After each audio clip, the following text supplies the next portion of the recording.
Як у тебе справа, Лёш? Як з луку пастраляў? З луку? Слухай, я з луку часто стріляю. Мне тут іншая справа. Так. Мне рэліз кліпу адбыўся. І музыкі. Юху! Так. Мне ўжо малады прадзюсар. Ну, слухай, калі хто не чуў, выпусціў я песню, называецца «Родны флоу», якая згенеравана штучным інтэлектам. Гэта я ў Познані ездзіў у дыяспару, дзякую Эмілі за тое, што сасватала у дыяспару распавядаць пра штучны інтэлект, і вось мяне нешта прабрало наперад паездкай зрабіць цалкам кліп і песню, паказаць, як оно робіцца ўжо на офлайн выступе. І выйшла, мне прям спадабалася. Каб вы разумелі, я ехаў до Познані 2 гадзіны, у мяне 2 гадзіны на рэпіце гэтая песня просто грала, і я прыехаў такі, думаю, я, напэўна, нейкі дурачок, што гэта такое, такого ніколі Ты просто сам ад сябе кайфаваў. Так не я ж пеў, спяваў штучны інтэлект, разумееш? У сэнсе сваёй працы. Можа быць. Але гыкаў накідалі мне, як мае быць. Накідалі, сказалі, але дзе, ў Познані? Не, ў Познані выдатна было, ў Познані мы разабраліся, як гэта ўсё робіцца, все былі задаволеныя, а вось у інтэрнетах людзі, калі офлайн, яны не такія смелыя. Таму так просто Лёша з лукам ездзіць. Я з мішэнню езжу, без лука, але мішэнь заўсёды з сабой. Зручна спаць, калі што. Накідалі, ведаеце што? Этыка пайшла. Накідалі, што, па-першае, у гэтай музыцы няма іскры Божай. Я хотел сказать, душы няма. Лічу, што тое ж самае. Потым сказалі, што гэта ўсё скрадзена, пачынаючы ад голаса, скончваючы тэкстам, хаця тэкст пісаў я, насамрэч. Там мне ніхто не дапамагаў. І трэцяя прэтэнзія была ў тым, што гэта забірае чалавечую працу і лепш паслухаць чалавека, чым вось гэтага робата, і чалавеку зробіш прыемна, і робатаў падтрымліваць не будзеш. Вось прыкладна такі фідбэк быў не на гэтую песню, а на мінулыя мае спробы, якія былі на нямецкай мове. Што вы думаеце на гэты конт? Калі вось пра беларускай, калі ты сказаў, што сказалі скрадзена, я думаю, канешне, у нас же тут такая канкурэнцыя, і просто тысячы беларускіх музыкаў выпускаюць кліпы, і там дзяўчаты, хлопцы у строях з нацыянальным арнаментам. Агулам я магу зразумець людзей. Я магу зразумець, чаму яны пра гэта клапацяцца, так? Распавядзі, чаму? Мадэлі навучаныя на дадзеных, якія стварылі людзі. Так людзі таксама навучаныя. Хутчэй за ўсё не атрымалі ніякага дазволу, не заплацілі людзям роялці, так і все гэтыя OpenAI, яны насамрэч грабуць грошы, бо перад тым, як атрымаліся нейкія законы, яны ўсё вельмі добра распарсілі, я не ведаю, як гэта лепш сказаць. Так чаму не працуе тут контраргумент таго, што мы таксама навучаемся просто не 1 год, а там 20-30 гадоў на тым, за што мы не плоцім. Мы не плоцім за тое, што мы бачылі Мону Лізу ў падручніках, але мы карыстаемся ёй, калі там малюем свае нейкія відарысы. Карыстаемся гэтым досведам. Так, і гэта цікавая тэма. Да, для абмеркавання мне, на жаль, няма добрых аргументаў, таму агулам я спрачацца не буду. Я кажу, што я разумею людзей, але мне кліп спадабаўся, песні спадабаліся, все спадабалася. Таму класна, дзякуй і працягвай. Так, мне таксама акурат, калі мы паглядзелі кліп, ён спадабаўся, і мы ведаем Лёшу, і Лёшу ўжо любім, то неяк аргументы этычныя, яны як бы вось... Сказалі б вы што іншае, слухайце, дзякуй, канешне, вельмі прыемна. На 5-й выпуск мы Лёшу ўжо любім, гэта варта падкрэсліць. Першы быў так яшчэ, прыглядваліся. Ладно, гэта мае справы, а што ў вас распавядайце? Ведаеш, мы ж сёння абмяркоўвалі тое, што ва Ўроцлаве будзе кінапрагляд Валадара Пярсцёнка па-беларуску. І Лёша там таксама будзе, і гэтая вечарынка, кінапрагляд, кінапаказ будзе касцюмаваны, то бок мы запрашаем прыходзіць з атрыбутамі, з, не ведаю, стрэламі, вушамі эльфійскімі і гэтак далей. Вось я хацела ў Лёшу спытаць, паколькі ты таксама плануеш прыйсці, то ты пра які касцюм сабе падумаеш? Вось Евген нагадаў пра лук, і я зараз думаю, ці пусціць мяне ў кінатэатр з лукам і стрэламі. Короче, там не кінатэатр будзе, а таму гэта з прасторай папрасцей. Можна паспрабаваць, так? Буду ли галас? Напэўна, трэба нейкія валасы яшчэ такія. Зраблю. Штучны інтэлект уже намаляваў эскіз, трэба буду этим. Ведаеце, Леголас у адпаведнасці з Эплом. Вось там былі чорныя эльфы, цемнаскурыя маю на ўвазе. А тут будзе 100-кілаграмовы Леголас. Я лічу, што гэта у каноне сучасным. Карацей, калі хтосьці захоча далучыцца, то 30 жніўня а 17 гадзіне ва Вроцлаве прастора кола. Чакаем. Евген, таксама прыязджай з Амстердама. Класна вам, у вас нейкія прагляды, нейкія... Толькі дрэс-код. Дрэс-код, ну добра, гэта не праблема. А кім бы вы маглі сябе ўявіць у такім выпадку? Ну вось, калі б... Ну, Эмілія прыйдзе, дакладна, ладно. Эмілія гэта Галадрыэль, напрыклад. Евгена я чамусьці ўяўляю Арагорнам. Вось. А я не глядзеў, я не магу сказаць. Да што? Я нават зайздрошчу, слухай. Цябе чакае такі выдатны час, калі ты будзеш гэта глядзець. І вось я чую, два меркавання абсолютно полярных кожны раз. Цябе чакае просто лепшае ў жыцці. Гэта самыя сумныя там колькі-то гадзін, якія ты просто... Ну, яны сумныя, але яны крутыя. Ну, в сэнсе сумныя, у сэнсе, што ты будеш просто спаць. Ну, ладно. Все по-рознаму, але я пакуль все яшчэ не знайду ніяк час нават паспрабаваць. Ну, то просто прыязджай 30 жніўня. Правер там квіточкі Амстердам Вроцлаў. 30-го. Ну, добра, я подумаю. Дарэчы, Лёша, ты сказаў пра Галадрыэль. Цікава, у нас сёлета, калі мы сустракалі Новы год, мы з сябрамі таксама вырашылі, што у нас будзе касцюмаваная вечарынка, і можна было выбраць любы вобраз персанажа там якога заўгодна твора, і я акурат выбрала Галадрыэль, таму у мяне ёсць сукенка і вушы эльфійскія, і... То у наступным выпуску мы фотаздымкі сюды размясцім, так? Я думал, ты будешь Цицероний. Цицероний? Не было такого. Было. Нет, это іншим было, мне просто цікаво. Я зразумела, до чого цилочка. Так, я тупий. Ні, ну не так цікаво. Я записал. Ты, Лёш, нават бачыў гэтую фоточку, ты нават бачыў яе. Все, я узгадал. А ты ад якога слова подумаў? Не, некого. Нормально. Я подумал, что гэта нешта там рымскае ці грэцкае, Цицероні. Это про любоў Эміліі да Міліці. Цицероні. Ну, у бок рымскага, правильно. Так, справа у мяне, насамрэч, нічога не адбылося вартага пашэрыць. Я быў з бацькамі, я спрабаваў паказаць ім Европу. І, карацей, быў заняты. Круто. Толькі добра. Клас. Слухай, распавядзі, а з роварам твоім все добра? Мы ж там 2 выпускі таму записывались, я не памятаю. А мы, напэўна, не распавядалі, так? Ну, ладно. Не, ну я потрапіў. Не, ну там мы расказваем, што я потрапіў у маленькае ДТЗ, але то быў электрычны ровар, які... Тут ёсць ровары па падпісцы, то бок ты плаціш кожны месяц штосьці, у тебя ёсць ровар, вось такі у меня быў электрычны ровар, і, карацей, ён больш не ездзіць, але я просто заплаціў нейкі фі за тое, што ён пашкоджаны, і мне прывезлі новы. То бок ты можаш арендаваць ровар, які будзе стаяць у тебе дома, ты просто за яго плоціш там аренду. Так. Пипец, я не веду, што так можна. Все по падпісцы, і калі у тебе нешта зламалася, ты можаш заехаць у любы час, тебе гэта падфіксяць, ці выдадуць новы ровар. Вось як у мяне было. Польш, ведаеш, таксама можна просто ровар з вуліцы ўзяць, домой паставіць. Вось. Падпіска да першага. І многія гэтым карыстаюцца актыўна. Адзін з самых крымінальных гарадоў па кражах ровараў.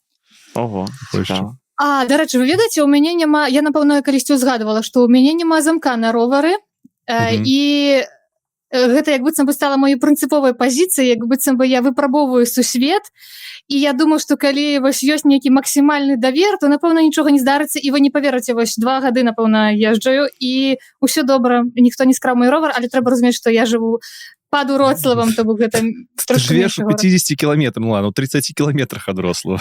Давай так. Ну... То бок ты ставіш ровар як пад домом, прям без замка, просто ён стаіць вось так? Ці ты його заводзіш во двор? Не, калі кудысьці еду, маю на ўвазе. Вось я прыязджаю ў трэнажорную залю, просто пакідаю, ці там у любую краму, ці... Я у вас там каля шаурменны ровар пакінуў, я з шаурменнай у акенца глядзеў, як на яго рэагуюць, я яго прысцягнуў. Там выйшаў такі хлопец, так на яго прям паглядзеў, ведаеш, так па-хазяйску. Потым пабачыў замок і пайшоў да хаты. Ой, ты перабольшваеш. Ну, ведаеш, гэта ўсё вельмі добра да першай крадзяжу першага, таму жадаю Ну табе, так, каб нічога і такога не адбылося. у Амстердаме не паўтарай такога. А, у вас Не- таксама? Ну, у вас У же там нас гэтых велікаў просто трындзец. Та і іх крадуць прям толькі за став. Офігеть. Батареі Ну, крадуць, самі ровары крадуць, типу, не. Але я памятаю, бачу не ў Амстэрдаме, у Газе, напэўна, гэта каля Амстэрдаму, раёны, дзе велікі просто стаяць на вуліцы там сотнямі штук і не Так, але прыжцёгнутыя, нічога. там ва ўсіх ёсць на коле на заднім, прынамсі, замок. Яго просто не так бачна. А, зразумела. Які лочыць задняе кола, які не так просто. То бок ты все яшчэ можаш падняць яго на пярэдняе кола і весці. Ось, але гэта ўжо будзе падазрона, ну і агулам людзі хутчэй за ўсё так рабіць не будуць. Так, ровары тут паркуюцца проста ля дома, але прынамсі з замком на задняе кола. Таму, можа, Эмілія, падумай. Ну, зразумела. Такі- Хутка наш падкаст, дарэчы, ў роваровы ператворыцца, мы ўжо не першы раз пра ровары вам распавядаем. Адразу пасля літаратурнага.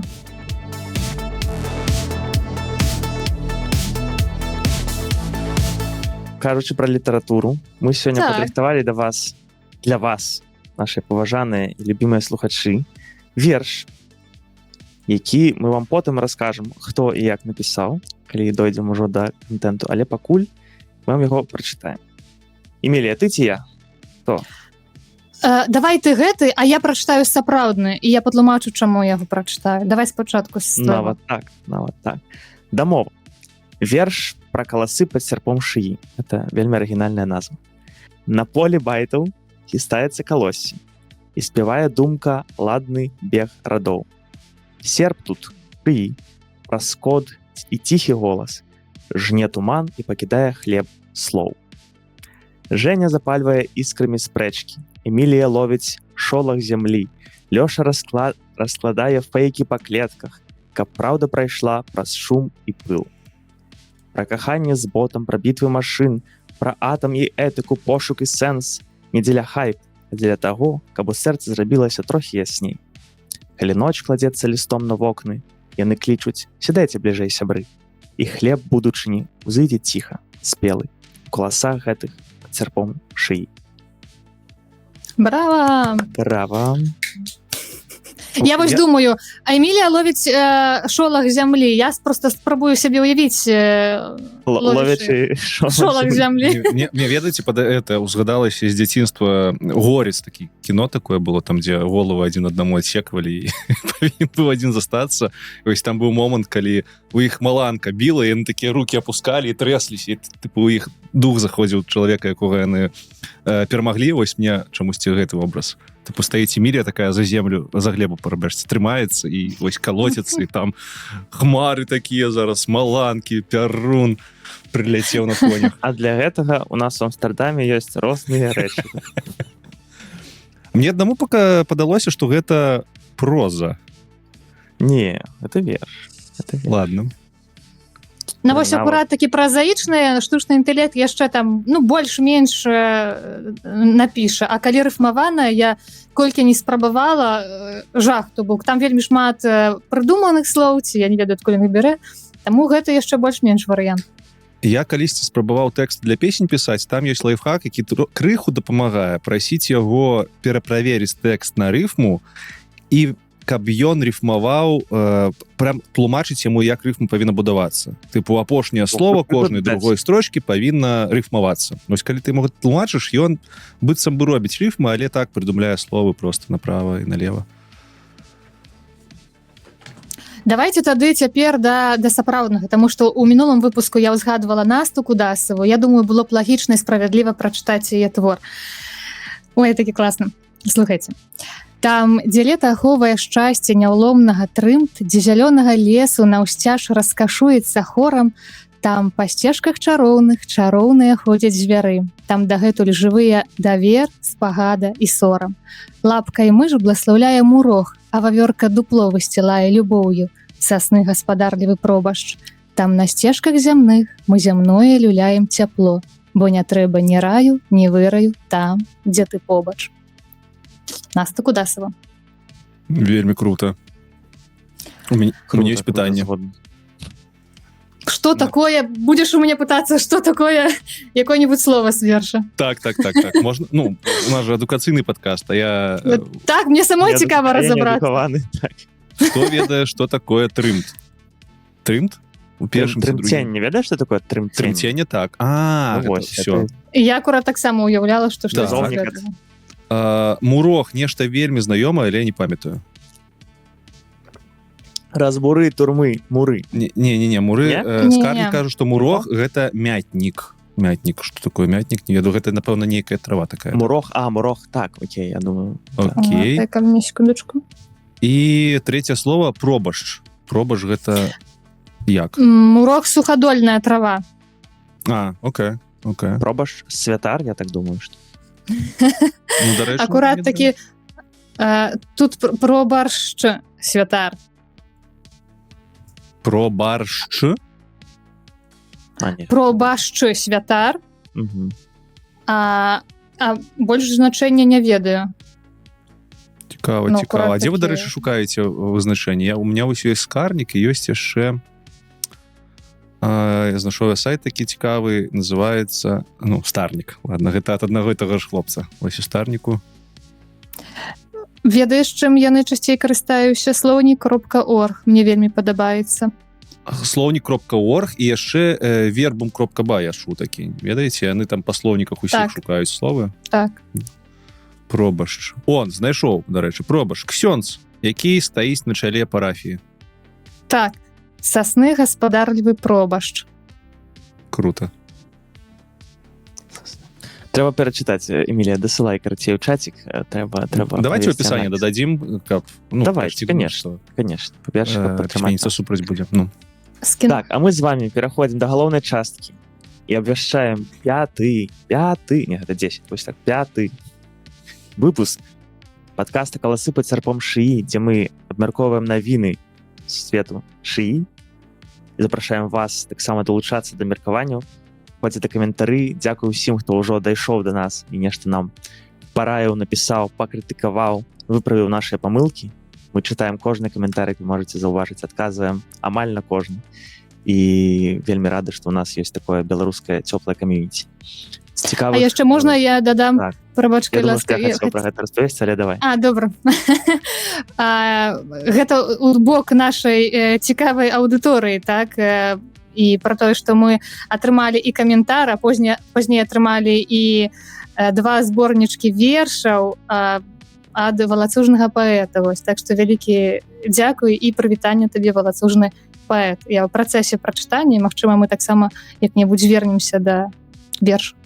Мне так падабаецца, як вы аднаго разумееце, а я сижу такі чалавек, які каментары не чытае. А вось прыходзь і чытай. Пачакай, у сэнсе не чытаеш, а хто тады на іх адпісвае? Так, Эміля, ну все мы ведаем, хто на іх адпісвае. Ага, ясна. Усе разам. Агульны наш... Насамрэч так, усе разам. Так, наш штучны інтэлект. Вось, з важных абвестак мы дажылі до 5-го выпуску, что означает, что мы будем выкатываться на подкаст пляцоўкі. Вы нас спросили про Spotify, вы спросили агулам. Так. Прабачце. Вось, вы нас спросили. Мне спадабалася, класна. Аўдыёверсіі, і мы разумеем, наколькі гэта зручна. І, напрыклад, я сам в асноўным слухаю праз Apple подкаст, часам таксама праз YouTube, але не ва ўсіх ёсць YouTube преміум, каб слухаць з выключаным экранам телефона, напрыклад. Карацей, мы вас пачулі. Для нас таксама было вельмі важна паглядзець, што мы можам рабіць гэта кожныя 2 тыдні, як дамаўляліся, што нам комфортна працаваць разам, бо ўсё мы гэта робім валанцёрам, мы толькі трацім на гэта наш час, і нам было, конечно, цікава паглядзець, ці мы зможам гэта рабіць. Мы тут, 5-й выпуск, чакайце на падкаст пляцоўках, все спасылкі, конечно, будуць у апісанні. На гэтым усё. Я прямо захапляюся людзьмі, которые глядзелі кожны выпуск і которые глядзелі гэта цягам 2 гадзін. Просто вау, як вы гэта рабілі. А мы як гэта робім? Ну мы таксама мы ў гэтым удзельнічаем нават, разумееце, таму... Так, я намі таксама захапляюся.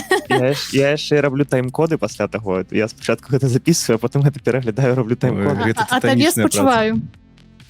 Таму так. Дзякуй табе. Але мне падабаецца пераслухоўваць, бо я потым магу, бо я нешта часам абяцаю падчас падкаста, і каб не забыцца, гэта таксама важна, каб потым выпісаць. Паглядзім, Але- наколькі цябе хопіць, дарэчы. Паглядзім. Так. Можа, пакуль лета я такі весь энергічны, можа, ўзімку будзе горш. Паглядзім.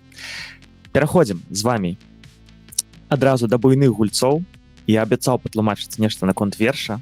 І, канешне, гэты верш напісала наша новая OpenAI мадэль ChatGPT-5, якую, магчыма, вы чулі, анансавалі на тым тыдні, так? На папярэднім тыдні. Я мог згубіцца трошкі. Вось, на дадзены момант гэта лічыцца наймагутнейшай мадэллю агулам, якая існуе ў свеце. Выпусцілі 3 версіі Fast, Thinking і Pro, падаецца, так? То бок гэта таксама аналагі таго, што раней было 4O, O3 і яшчэ 500 мільёнаў розных назваў. Ось, зараз яны ўсе назваліся GPT-5 проста з рознымі рэжымамі. Калі вы карыстаецеся ChatGPT, а мы спадзяемся, што карыстаецеся нейкімі аплікацыямі у форме чата, магчыма, таксама ChatGPT, вы пабачылі ў вас, што з'явілася проста GPT-5. Вось. І нават у бясплатных версіях ёсць таксама GPT-5 Thinking, якая думаючая. Вось. Вельмі класна. Таксама выкацілі ўжо ў апішцы. Гэта для распрацоўшчыкаў больш важная інфармацыя. Можете карыстацца. Таксама водгукі вельмі добрыя. У нас у кампаніі ўжо таксама выкацілі, і людзі зараз тэстуюць з іншымі мадэлямі. Я там, дарэчы, бачыў слушную параду. У чаце GPT зараз даступныя GPT-5 і GPT-5 Thinking, якая думаючая нібыта. Дык вось, калі вы можаце пацярпець, пачакаць адказу, то абірайце па змаўчанні сабе GPT-5 Thinking. Бо ён самастойна умее вырашаць, ці трэба падумаць над пытаннем, ці можна выкарыстаць адразу хуткую мадэль, вось гэтую без разважанняў. А калі у вас проста стаіць GPT-5 па змаўчанні, то у вас заўсёды адказы нібыта без разважанняў, і яны могуць быць не такія выдатныя, як маглі бы быць. Так, яны будуць галюцынаваць. На гэта як бы трэба заўсёды разлічваць, так што калі вы карыстаецесь хуткай мадэллю, калі ласка, пераправярайце. Нельга проста так давяраць, бо, як мы калісьці распавядалі, паедзеце глядзець як гэта турыстычнае месца, якіх не існуе. Таму, калі ласка, калі вы не карыстаецеся Thinking, правярайце інфармацыю. А можна яшчэ пытанне? Конечно. Вось памятаеце, мы ўзгадвалі, і сёння таксама ў сённяшніх навінах ёсць пра тое, што гэтыя чат-боты, яны вельмі упэўненыя і самаўпэўненыя, яны рэдка, альбо там не заўсёды, калі у чымсьці не ўпэўненыя, яны не выкарыстоўваюць словы «магчыма», ці «тут я не ўпэўнены». Гэта тон такі, як быццам бы я ведаю ўсё, там 100% праўда. І ці гэта неяк таксама адрозніваецца ў залежнасці ад мадэляў? Ці пра гэта штосьці вядома? Вытворцы мадэляў намагаюцца зрабіць, каб мадэлі маглі нам адказаць, што яны чагосьці не ведаюць, ці не будуць адказваць, пакуль што гэтага няма, над гэтым працуюць. І мы літаральна учора ў Познані абмяркоўвалі, як зменшыць фактар галюцынацыі, і вырашылі, што слушна будзе прасіць мадэль ці спасылкамі абагачваць свой адказ. Яна тады будзе і спасылачкі з інтэрнэту ў інтэрнэт хадзіць, выдаваць, і вы сможаце проста самастойна прафакт-чэкаць гэтыя спасылкі. Ці, напрыклад, у чаце GPT ёсць рэжым такі Deep Research. Ён працуе доўга, а калі у вас грунтоўнае пытанне, якое трэба абдумаць, на якое вы можете там вытраціць 20 хвілін чакання, то зрабіце гэта праз Deep Research. Калі працуе чат GPT з гэтым Deep Research, ён ходзіць глыбоко ў інтэрнэт і сам сябе пераправярае. Вось такія варыянты ёсць. Але нават вось наконт спасылак таксама ж ёсць такое, што яны могуць даваць няправільныя спасылкі. Ну, ён выдумляе, таму трэба па гэтых спасылках пераходзіць проста пераходзіць па іх і глядзець, што там у гэтых спасылках ёсць. Хаця б паглядзець, што гэтая спасылка перанакіроўвае вас на ты сайт, які існуе, і ў якім хаця б тая тэма, пра якую вы пыталіся, і гэтага ўжо будзе дастаткова. Ну, што вы давяраеце крыніцы, напрыклад, так, што вы можете даць спасылку на, не ведаю, сайт, які вы ведалі да гэтага, на Белта ідэальна. Все читайце. Конечно. Кожны дзень чытаю. Свой дзень так пачынаю. Так. Ну, я ж не жартую. Я таксама. Так, важна яшчэ дадаць пра GPT-5, так, бо все ж таки буйны вельмі рэліз, вельмі шмат людзей чакала увесь год, людзі таксама спекулявалі, так, кантэкст. Што такое кантэкст у мадэляў? Лёш, я до цябе звярнуся, бо ты у нас больш працуеш тэхнічнай часткай. Давай патлумачым. Вось кантэкст 400 тысяч токенаў. Давайте паспрабуем. 400 тысяч літарак, 400 тысяч чаго? Давайте чаму тады гэта шмат? Невялічкая база па мадэлях і па працы з гэтымі мадэлямі ў чатах. У мадэляў ёсць два словы, якія мы ці не разумеем, ці разумеем неправільна. Гэта промпт і гэта кантэкст. Ось промпт — гэта любое паведамленне, якое мы шлем да мадэлі. Яно называецца промпт. Ну так придумалі. Чамусьці маглі просто паведамленнем назваць. А вось кантэкст — гэта той аб'ём інфармацыі, з якім мадэль можа працаваць амаль што не галюцынуючы. Калі параўноўваць з нашым мозгам, то гэта нібыта наша часовая памяць, у якой мы утрымліваем все, чым зараз аперуем. Ось калі увесь наш дыялог з мадэлью змяшчаецца ў памер кантэкста, то мадэль адказвае слушна і амаль што без галюцынацый. Калі памер нашага дыялогу перавышае памер кантэксту, становіцца большым, мы просто больш размаўляем у гэтым дыялозе з мадэллю, то мадэль паціху пачынае паступова забываць то, што было на пачатку. Таму што акенца гэтага кантэксту, так называецца акно кантэксту, яно змяшчаецца. Гэта вось усе нашы апошнія паведамленні, апошнія адказы мадэлі і колькі-то словаў уверх. І вось гэтая колькасць словаў, гэта можна лічыць, што токен. Калі мы кажам, што памер кантэксту 400 тысяч токенаў, то прыблізна можна лічыць, што памер дыялогу, якім мадэль яшчэ не галюцынуе, 400 тысяч слоў. Гэта вельмі прыблізна. Там на розных мовах па-рознаму, але цалкам 400 тысяч слоў. Колькі гэта? Ну, гэта можа быць там 1 ці 2 кнігі ўладара пярсцёнкаў.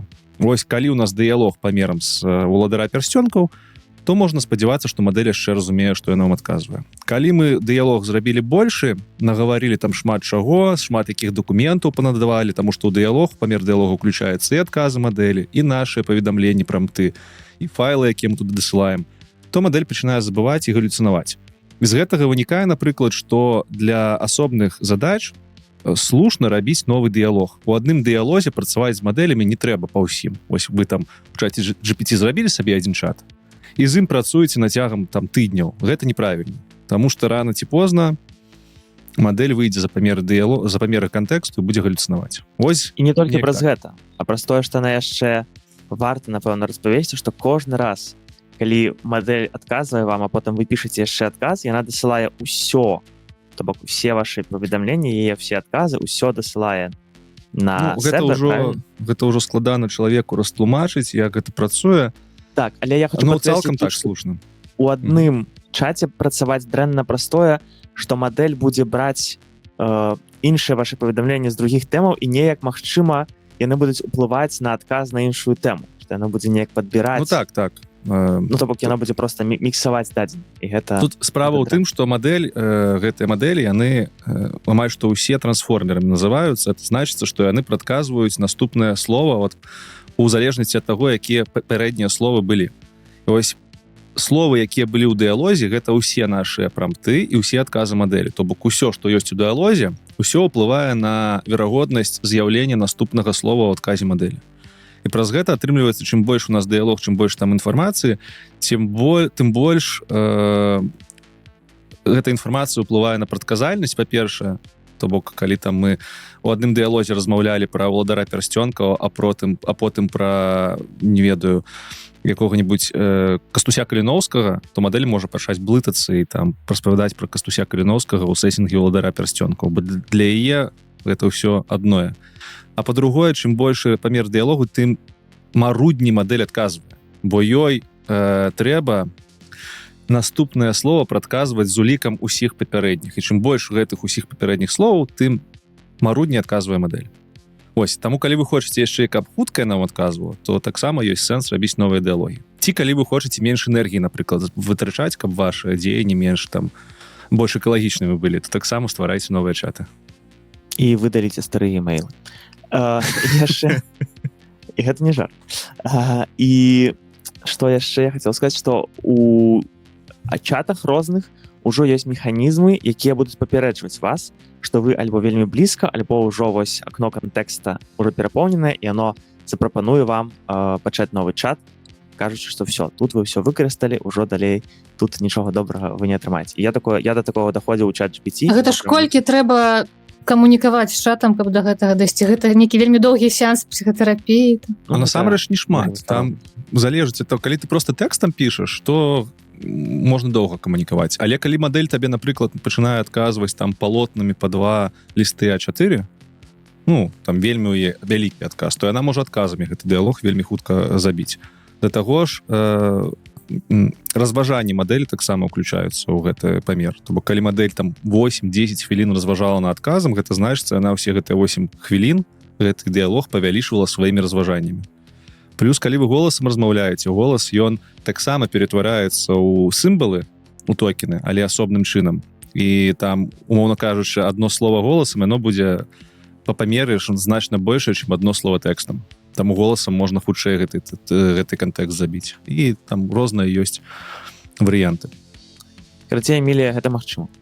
Так. Вельмі цікава, я гучыць, вельмі многа з гэтага гучыць як лайфхакі для мяне, калі не так часта карыстацца і шмат не ведаць пра гэта, то цікава. Карыстайся Thinking в GPT-5 і будзе табе шчасце.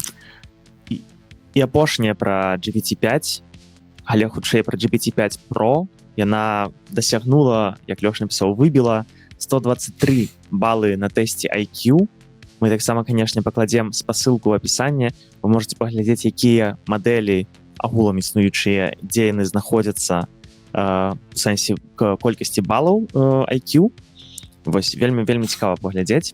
Давайте так. Хто з вас... Хто ўвогуле што думае пра тэст IQ? Што мы ведаем пра гэты тэст? Вось.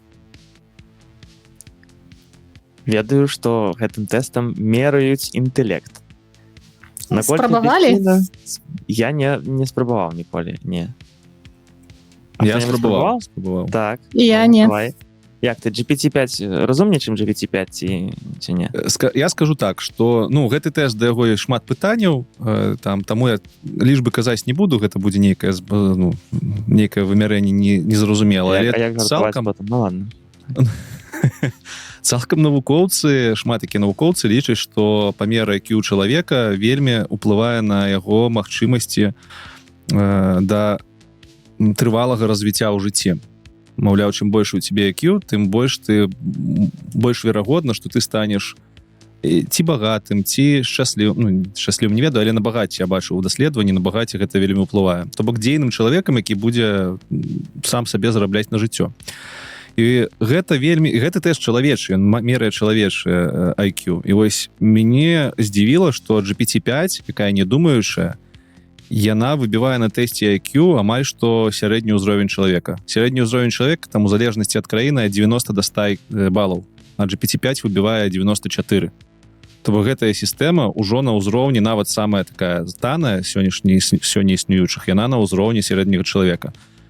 Про-версія выбівае 123. 123 IQ, гэта IQ ўжо вельмі такіх таленавітых навукоўцаў, калі што. На сённяшні дзень існуе чалавек з самым вялікім IQ ў свеце, яго ён больш за 200. Гэта Тео, я забыўся яго прозвішча, гэта кітаец, матэматык. У яго ёсць дзеці, у яго ёсць сям'я, ты глядзіш за інтэрв'ю, ён выглядае звычайным чалавекам, але справа ў тым, што чарга на ягоныя кансультацыі з іншымі матэматыкамі на некалькі гадоў наперад. Бо гэты чалавек, ён бачыць формулы, і ён адразу разумее, што павінна быць далей. Таму я б сказаў, што гэта тое, што сеткі па IQ нас зараз абагналі, гэта вельмі такая яскравая падзея, для мяне, напэўна, з аднаго раду, як нас у шахматы у свой час зрабілі сеткі, вось тут тое ж самае. Да какой у тебя IQ? Колькі не ёсць, усё маё. Все твоё. Мне просто цікава, праз год мы будзем з вами ўжо размаўляць пра 200, пра 300, ці мы зараз трошки запавольнімся, будзем размаўляць пра 125. Вось мне пра гэта таксама вельмі цікава падумаць, так, бо мы дайшлі да 123, што нашмат вышэй, я так разумею, сярэдняга чалавека, даволі хутка. Глядзіце, ёсць такая неарганізацыя, нібыта супольнасць, называецца Mensa, яна вельмі сталая, і можна атрымаць пашпарт гэтай супольнасці. Гэта супольнасць, у якую ўваходзіць 2% насельніцтва, якія маюць самы вышэйшы паказчык IQ. Вось як вы думаеце, якая ў іх ніжэйшая планка па ўваходзе? Ну, калі самы высокі, то 200. 132. 132. 132 IQ, гэта Вот ўжо 200 это 20% прям супер насельніцтва. экстрэмум туды, так? 200 ў свеце пацвярджоных на сённяшні момант існуе, напэўна, 1 ці 2 чалавекі. Ну, я магу, канешне, памыляцца, але вось гэты матэматык Тэо, забыўся, як яго завуць, яго там 230 чымсьці. Гэта просто, ну, разумееце, разрыў паміж 100, гэта сярэдні ўзровень. Там яшчэ па тэсту IQ вымяраюць усялякія захворванні. Тыпу, калі ў тебе IQ ніжэйшы за 80, то ты не можаш камунікаваць і ўвогуле не можаш там нармалёва жыццядзейнасць ажыццяўляць. А калі ў тебе IQ 110, ты лічышся ўжо вельмі... 30 Якая балаў. аргументацыя? Аргументацыя ў тым, што когнітыўныя здольнасці чалавека не дазваляюць яму быць паўнавартасным удзельнікам супольнасці. Дэбілізм, наколькі я памятаю, ён таксама вымяраецца адзін з паказчыкаў, гэта IQ, але ён там ніжэйшы. Баюся зараз схлусіць, паглядзіце. Ці не Карацей, нібыта гучыць даволі аб'ектыўна, правда? Я да таго, што 30 балаў IQ вырашаюць, ці ты не можаш карыстацца ўсім, што робіць чалавек, ці ты ўжо дастаткова разумны. 30 балаў. Таму розніца паміж 130 і 200 гэта просто вось аграменная розніца. І сеткі сёння... Таксама добрая навіна ў тым, што гэта паказчыкі IQ і адчуванне шчасця не вельмі моцна звязаныя. Ну так, дарэчы, так. Так. Але яшчэ адзін бар'ер узяты. Эмілія, да наступнага разу мы з тобой праходзім тэсты і на пачатку мераемся з вами тэстамі IQ.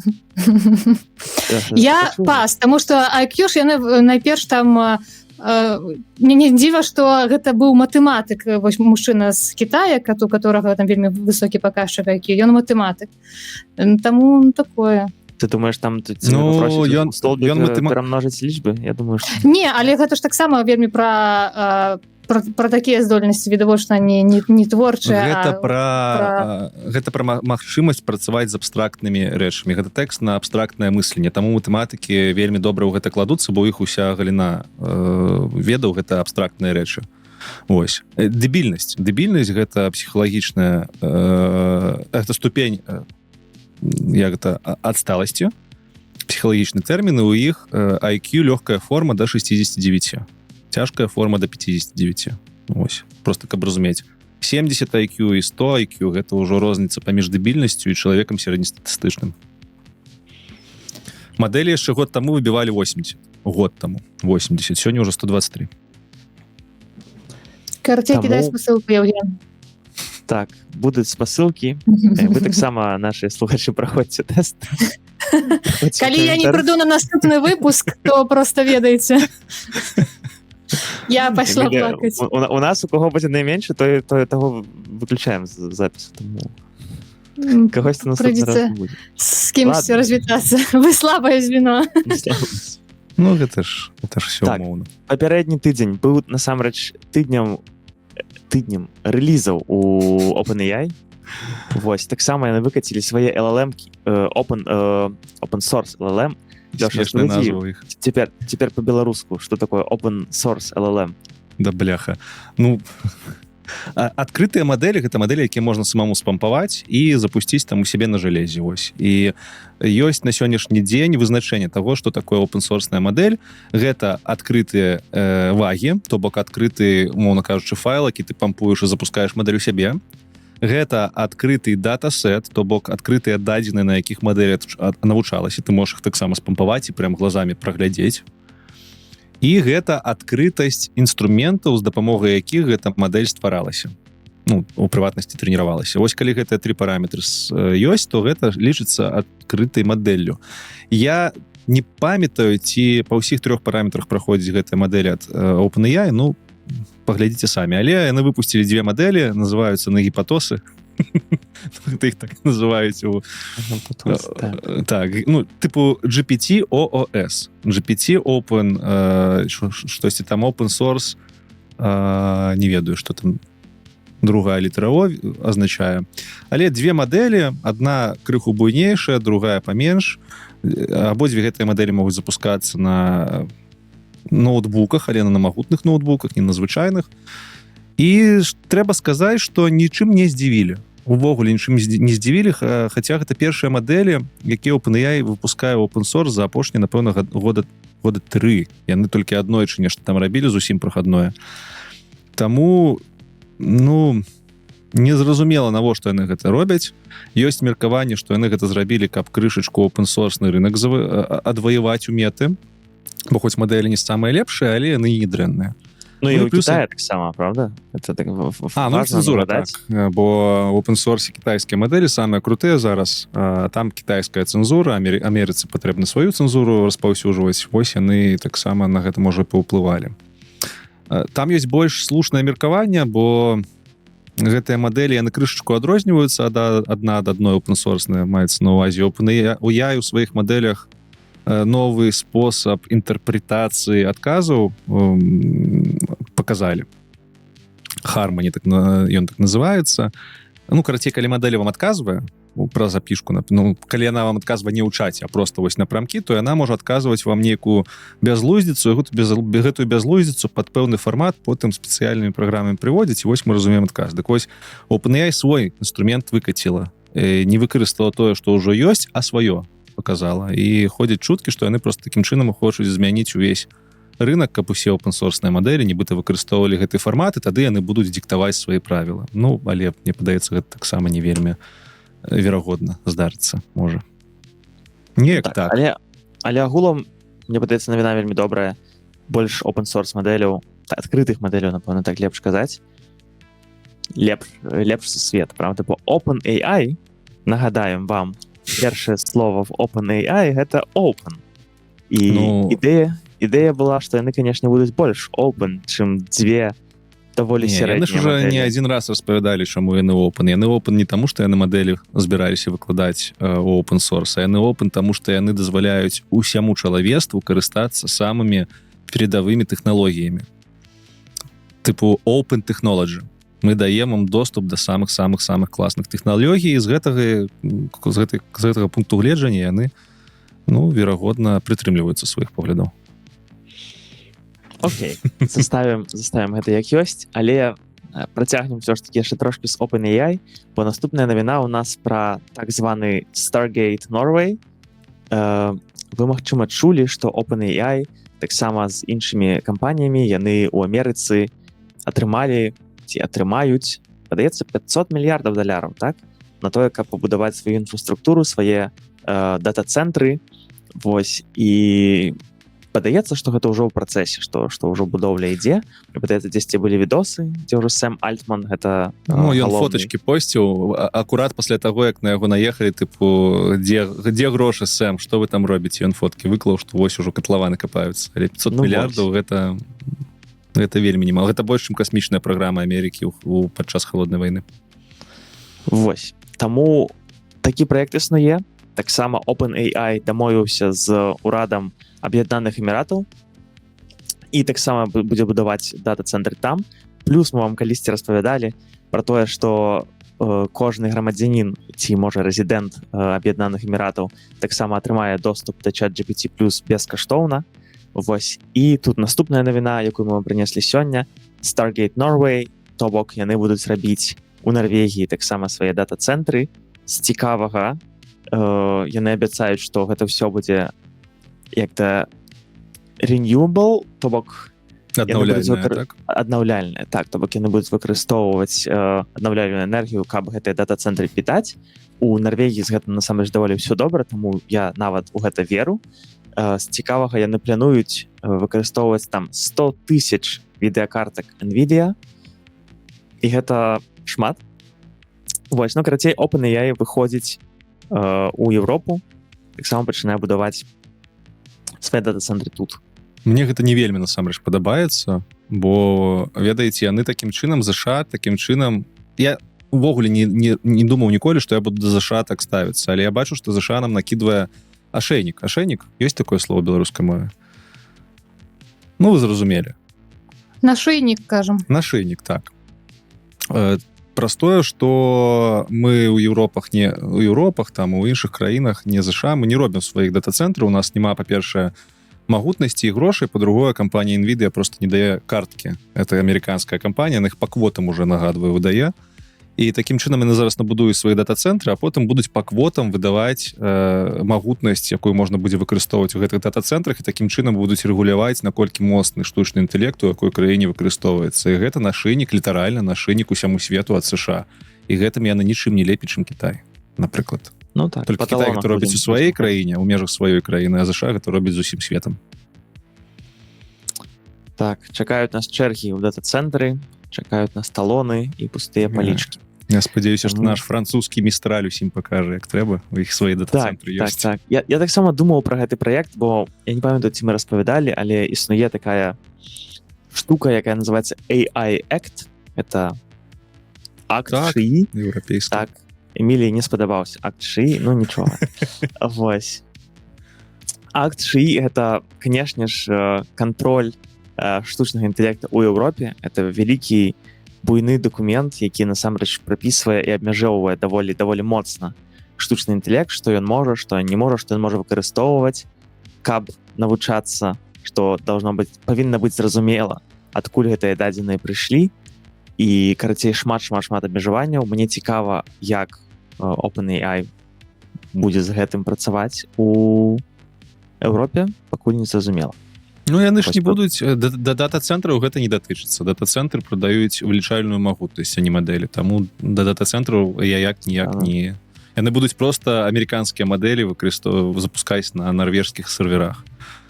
Ну, а так, не ведаю, AI-акт дзіўная папера, складаная, і стаўленне ў мяне дае дваякае. З аднаго боку яна абмяжоўвае нас вельмі моцна ад тэхналогій сучасных, з іншага боку нібыта яна нас і абараняе крышачку.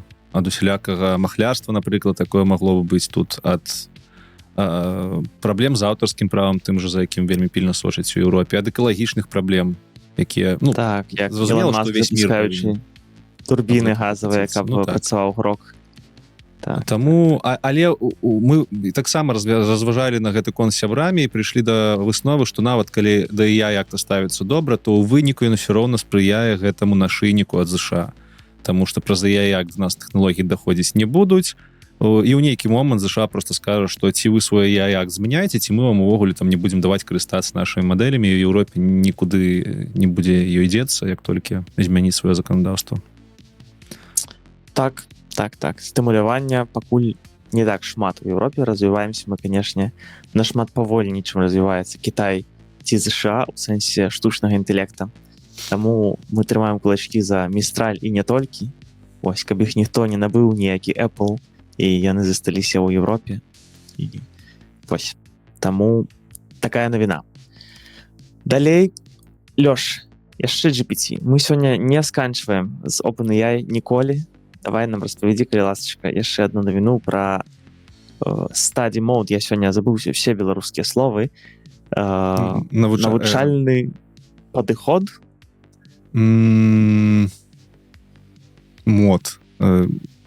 Рэжым, навучальны рэжым. У рэжыме навучання. Так. Мы просто не любім слова рэжым, таму забываемся заўсёды. Працягвайце, так цікава, просто немагчыма цікава, немагчыма адарвацца вас слухаць. Усе гэтыя тэхнічныя пытанні так захапляюць, вау.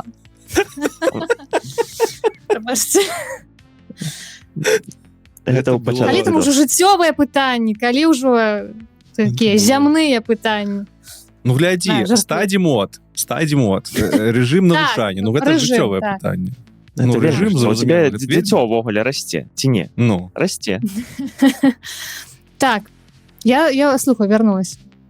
Там, карацей, чат GPT і чат ад Гугла Gemini увялі гэтыя рэжымы навучання. Што гэта такое? Ты уключаеш гэты рэжым, у GPT ён называецца study mode, у Gemini ён называецца, зараз вам нагадаю, як learning, guided learning, это...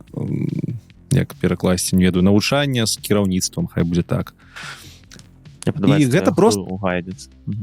Ну так. І гэта просто, калі ты пішаш чату GPT, і ён табе не адразу адказвае, а ён табе задае пытанне наперад адказам, ці дае адказ крышачку завуляваны і дае дадатковае пытанне, каб ты сам на іх падказваў.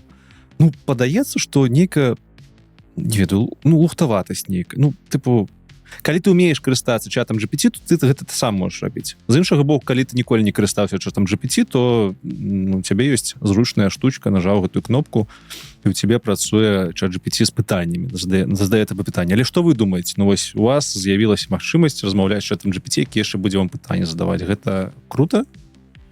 А Я памятаеш, лічу, у так. нас была навіна про тое, што там частае карыстанне штучным інтэлектам, ну, чат-ботамі вядзе да таго, што Гніенне мозгу. гніенне мозгу, так мы гэта абмяркоўвалі. Дык вось, можа, гэта такі просто крок, каб напрост гэты мозг не гніў, а ты яшчэ У меня ёсць лепшае вырашэнне. Ёсць лепшае, Так. глядзіце. Сэм Альтман, калі слухаеш, матай на вус, хаця ў цябе вусоў няма. Бярэце і з пэўнай верагоднасцю, з пэўнай выпадковасцю даеце магчымасць чату GPT адказваць «не ведаю». І ўсё. Ну, вы яго нешта пытаеце, он «не ведаю». А яшчэ можна таксічнасці дадаць, тыпу «ты што, ахірэў? Ідзі чытай у інтэрнэце». І выдатна, і будзе больш Ідзі ў праактыўнасці. Ідзі ў Ну так. бібліятэку, так. Але баюсь, што Сэм Альтман пакуль не дайшоў до нашага подкаста. Таму я не ўпэўнены. Я думаю, што ну глядзі, у любым выпадку вучні і студэнты будуць карыстацца чат-GPT ці штучным інтэлектам агулам. Ну. Тут не можа быць па-іншаму. Можа быць, хтосьці з іх будзе больш сумленны і скажа добра, я выкарыстаю гэты мод і можа сапраўды разбяруся, а не просто возьму адказ і просто яго не ведаю кудысьці дашлю. Гэта, Ось. гэта не працуе. Ну, па-першае, разумееце, гэта ўсё вельмі проста. Яны пішуць у сваёй статце, што гэта новы шлях да навучання. А па факце я разумею, што яны проста дадалі ў промпт, вось проста дадалі некалькі словаў да вашага промпта, дзе напісана наперад тым, каб адказаць, задай яшчэ 2 пытанні. То бок з тэхналагічнай кропкі гледжання яны не зрабілі нічога, акрамя дадатковай кнопкі ў UI, а выдаюць гэта нібыта нейкая тэхналогія новая. Па-другое, Асуджаем. у мяне ёсць дапаможнікі, якія працуюць такім жа чынам. Напрыклад, ангельскую мову мне ўпраўляе чат GPT, ён мне піша правільны варыянт на мой ангельскі, які я неправільна напісаў, і дае мне спіс памылак і што пачытаць. І вы думаеце, я чытаю, што он мне выдае? За год карыстання, можа, 2 разы чытаў. Бо мне трэба ад яго вынік мне ад яго патрэбен, а не тое, каб ён мне яшчэ Я думаў, што я буду чытаць, але я не чытаю. І з гэтай кропкі гледжання было б круто, калі б яны зрабілі, напрыклад, кабінет для бацькоў ці для настаўнікаў, дзе настаўнікі і бацькі маглі б заходзіць, глядзець там, якія пытанні задавалі там дзеці ці вучні, і нейкія дадатковыя пытанні дасылаць. Чат GPT бы ім неяк праактыўна потым дасылаў. А так, ну, выкацілі нейкую халеру, якую і так можна было рабіць, і падаюць, нібыта гэта прарыў. Ну, дзякуй. Магчыма, гучыць добра. Я думаю, што яны такім чынам таксама дагрукаліся яшчэ да часткі аўдыторыі, магчыма, якая была скептычная тым, што чат GPT вызывае гніенне мозгу, і яны такія, вось, глядзіце, калі вы не хочаце, каб ваш мозг гніў, вось, калі ласачка, ідзіце па кроках і самі даходзьце, і так лепш навучыцеся. Я не ведаю. Я, напрыклад, карыстаюся, я таксама люблю разумець некаторыя штукі, так, і як я зараз гэтым карыстаюся, я карыстаюся ноутбук LM. Мы пра яго ўжо распавядалі, так, то бок я, не ведаю, знаходжу нейкі артыкул на Вікіпедыі, не ведаю, дзе заўгодна, я яго закідваю ў ноутбук LM, яно мне робіць падкаст, і яно робіць такі вельмі дэталёвы, насамрэч, падкаст, дзе яно сыходзіць глыбей нават, чым артыкул, і я хожу і, насамрэч, слухаю, і мне не цікава, каб мне просто распавялі, не ведаю. Апошняе з такого, што я слухаў, каб даць канкрэтны прыклад, я слухаў пра дэйтонаўскія пагадненні. Гэта чаму ўвогуле існуе Боснія і Герцегавіна. Так, то бок гэта няпростае пытанне, агулам все, што там адбылося, так, і грамадзянская вайна, як потым спрабавалі гэтую краіну сабралі федэрацыю, якая складана працуе. І мне не цікава было просто пачытаць, што такое дэйтонаўскія пагадненні. Мне было цікава неяк глыбей, ведаеш? І я зараз падумаў, што я і не супраць бы і ў такім інтэрактыўным рэжыме ў гэтым разабрацца, можа нават.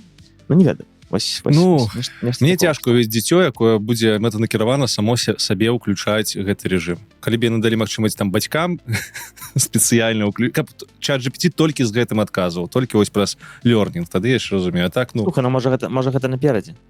Ну, можа быць. Вось, карацей, ёсць стадія мод, калі ласка, паглядзіце, можа тады ваш мозг будзе гніць трошкі павольней. Далей, хопіць OpenAI, шмат всего адбылося, вялікія мадэлі, адкрытыя мадэлі. Вось, і ідзем далей. Наступны буйны гулец Лёш, Антропік. А Расскажи, і там пожалуйста. навіна такая, ну, типу, у іх мадэлях павялічыўся памер кантэксту да 1 мільёна токенаў. Ну, окей. Ну, вось Калі вы Лёша хочаце- рассказывае, нібыта так адбываецца кожны дзень, так і не адбываецца кожны дзень. 1 мільён кантэкста, гэта шмат, вы ўжо цяпер ведаеце, разумееце, што такое кантэкст. Вось, таму у мадэлях Claude, я так разумею, так, якія выпускае кампанія Anthropic. Там гэта толькі для праграмістаў пакуль што даступна, і калі ты Ага. карыстаешся такім буйным кантэкстам, там запросы каштуюць утрая даражэй, таму Окей. але гэта першы раз, калі закрытыя мадэлі зрабілі такі буйны кантэкст. Раней такое толькі ў адкрыт.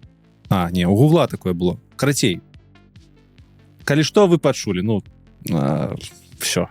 Давай Мы лепш уже про такому не- беларус. Давайте Мы лепш уже про такое беларусаў не паразмаўляем.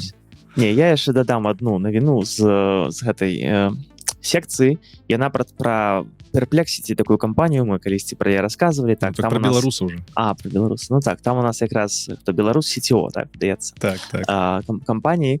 Вось, і мы вам рассказывалі, што ёсць такая кампанія, яна фокусуецца на пошуку ў інтэрнэце. То бок яны свой шыі трэнуюць добра шукаць у інтэрнэце, добра гэтыя дадзеныя апрацоўваць і вам адказваць. Мы таксама вам рассказывалі, што яны выпусцілі свой браузер, які называецца Comet, так, у якім ёсць і аўдыарэжым, і аўтаматычныя пераклады, і карацей, вось яны все такія класныя. І што вы думаеце? Perplexity зрабіў прапанову браузеру Google Chrome, яшчэ раз, Google Chrome, каб іх набыць. І запрапанавалі $34 мільярда. AI Нічога сабе. кампанія, якой, не ведаю, 2-3 гады прапануе набыць, мне падаецца, самым папулярны браузер у свеце на дадзены момант. Трэба, канешне, паглядзець, але я думаю, што гэта так. За $34 мільярда.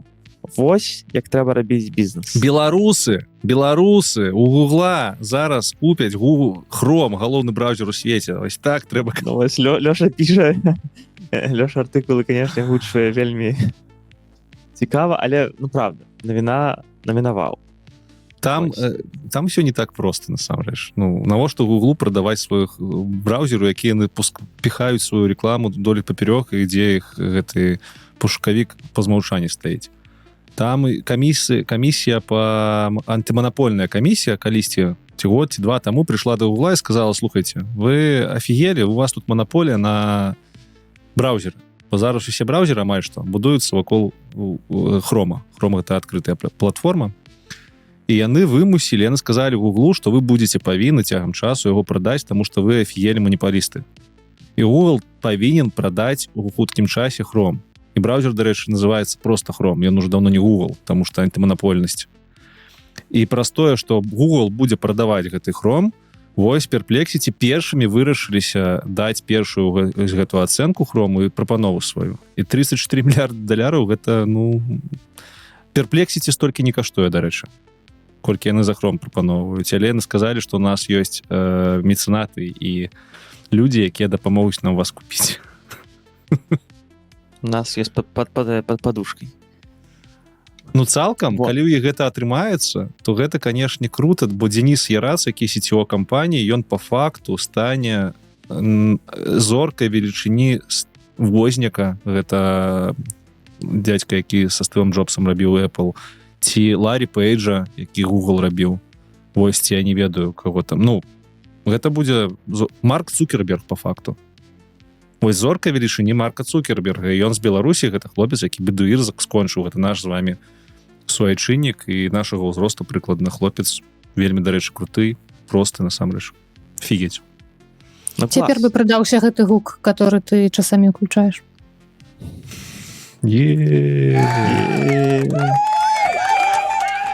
Ну, мяне таксама тут мне падабаецца, ці я не ведаю, мяне захапляе думаць пра тое, што кампаніі некалькі год яны выкарыстоўваюць шыі, зразумела, каб яе будаваць, але таксама гэта пра шыі, так, з шыі. І вось вам, калі ласка, прапанова набыць буйнейшы браузер у свеце.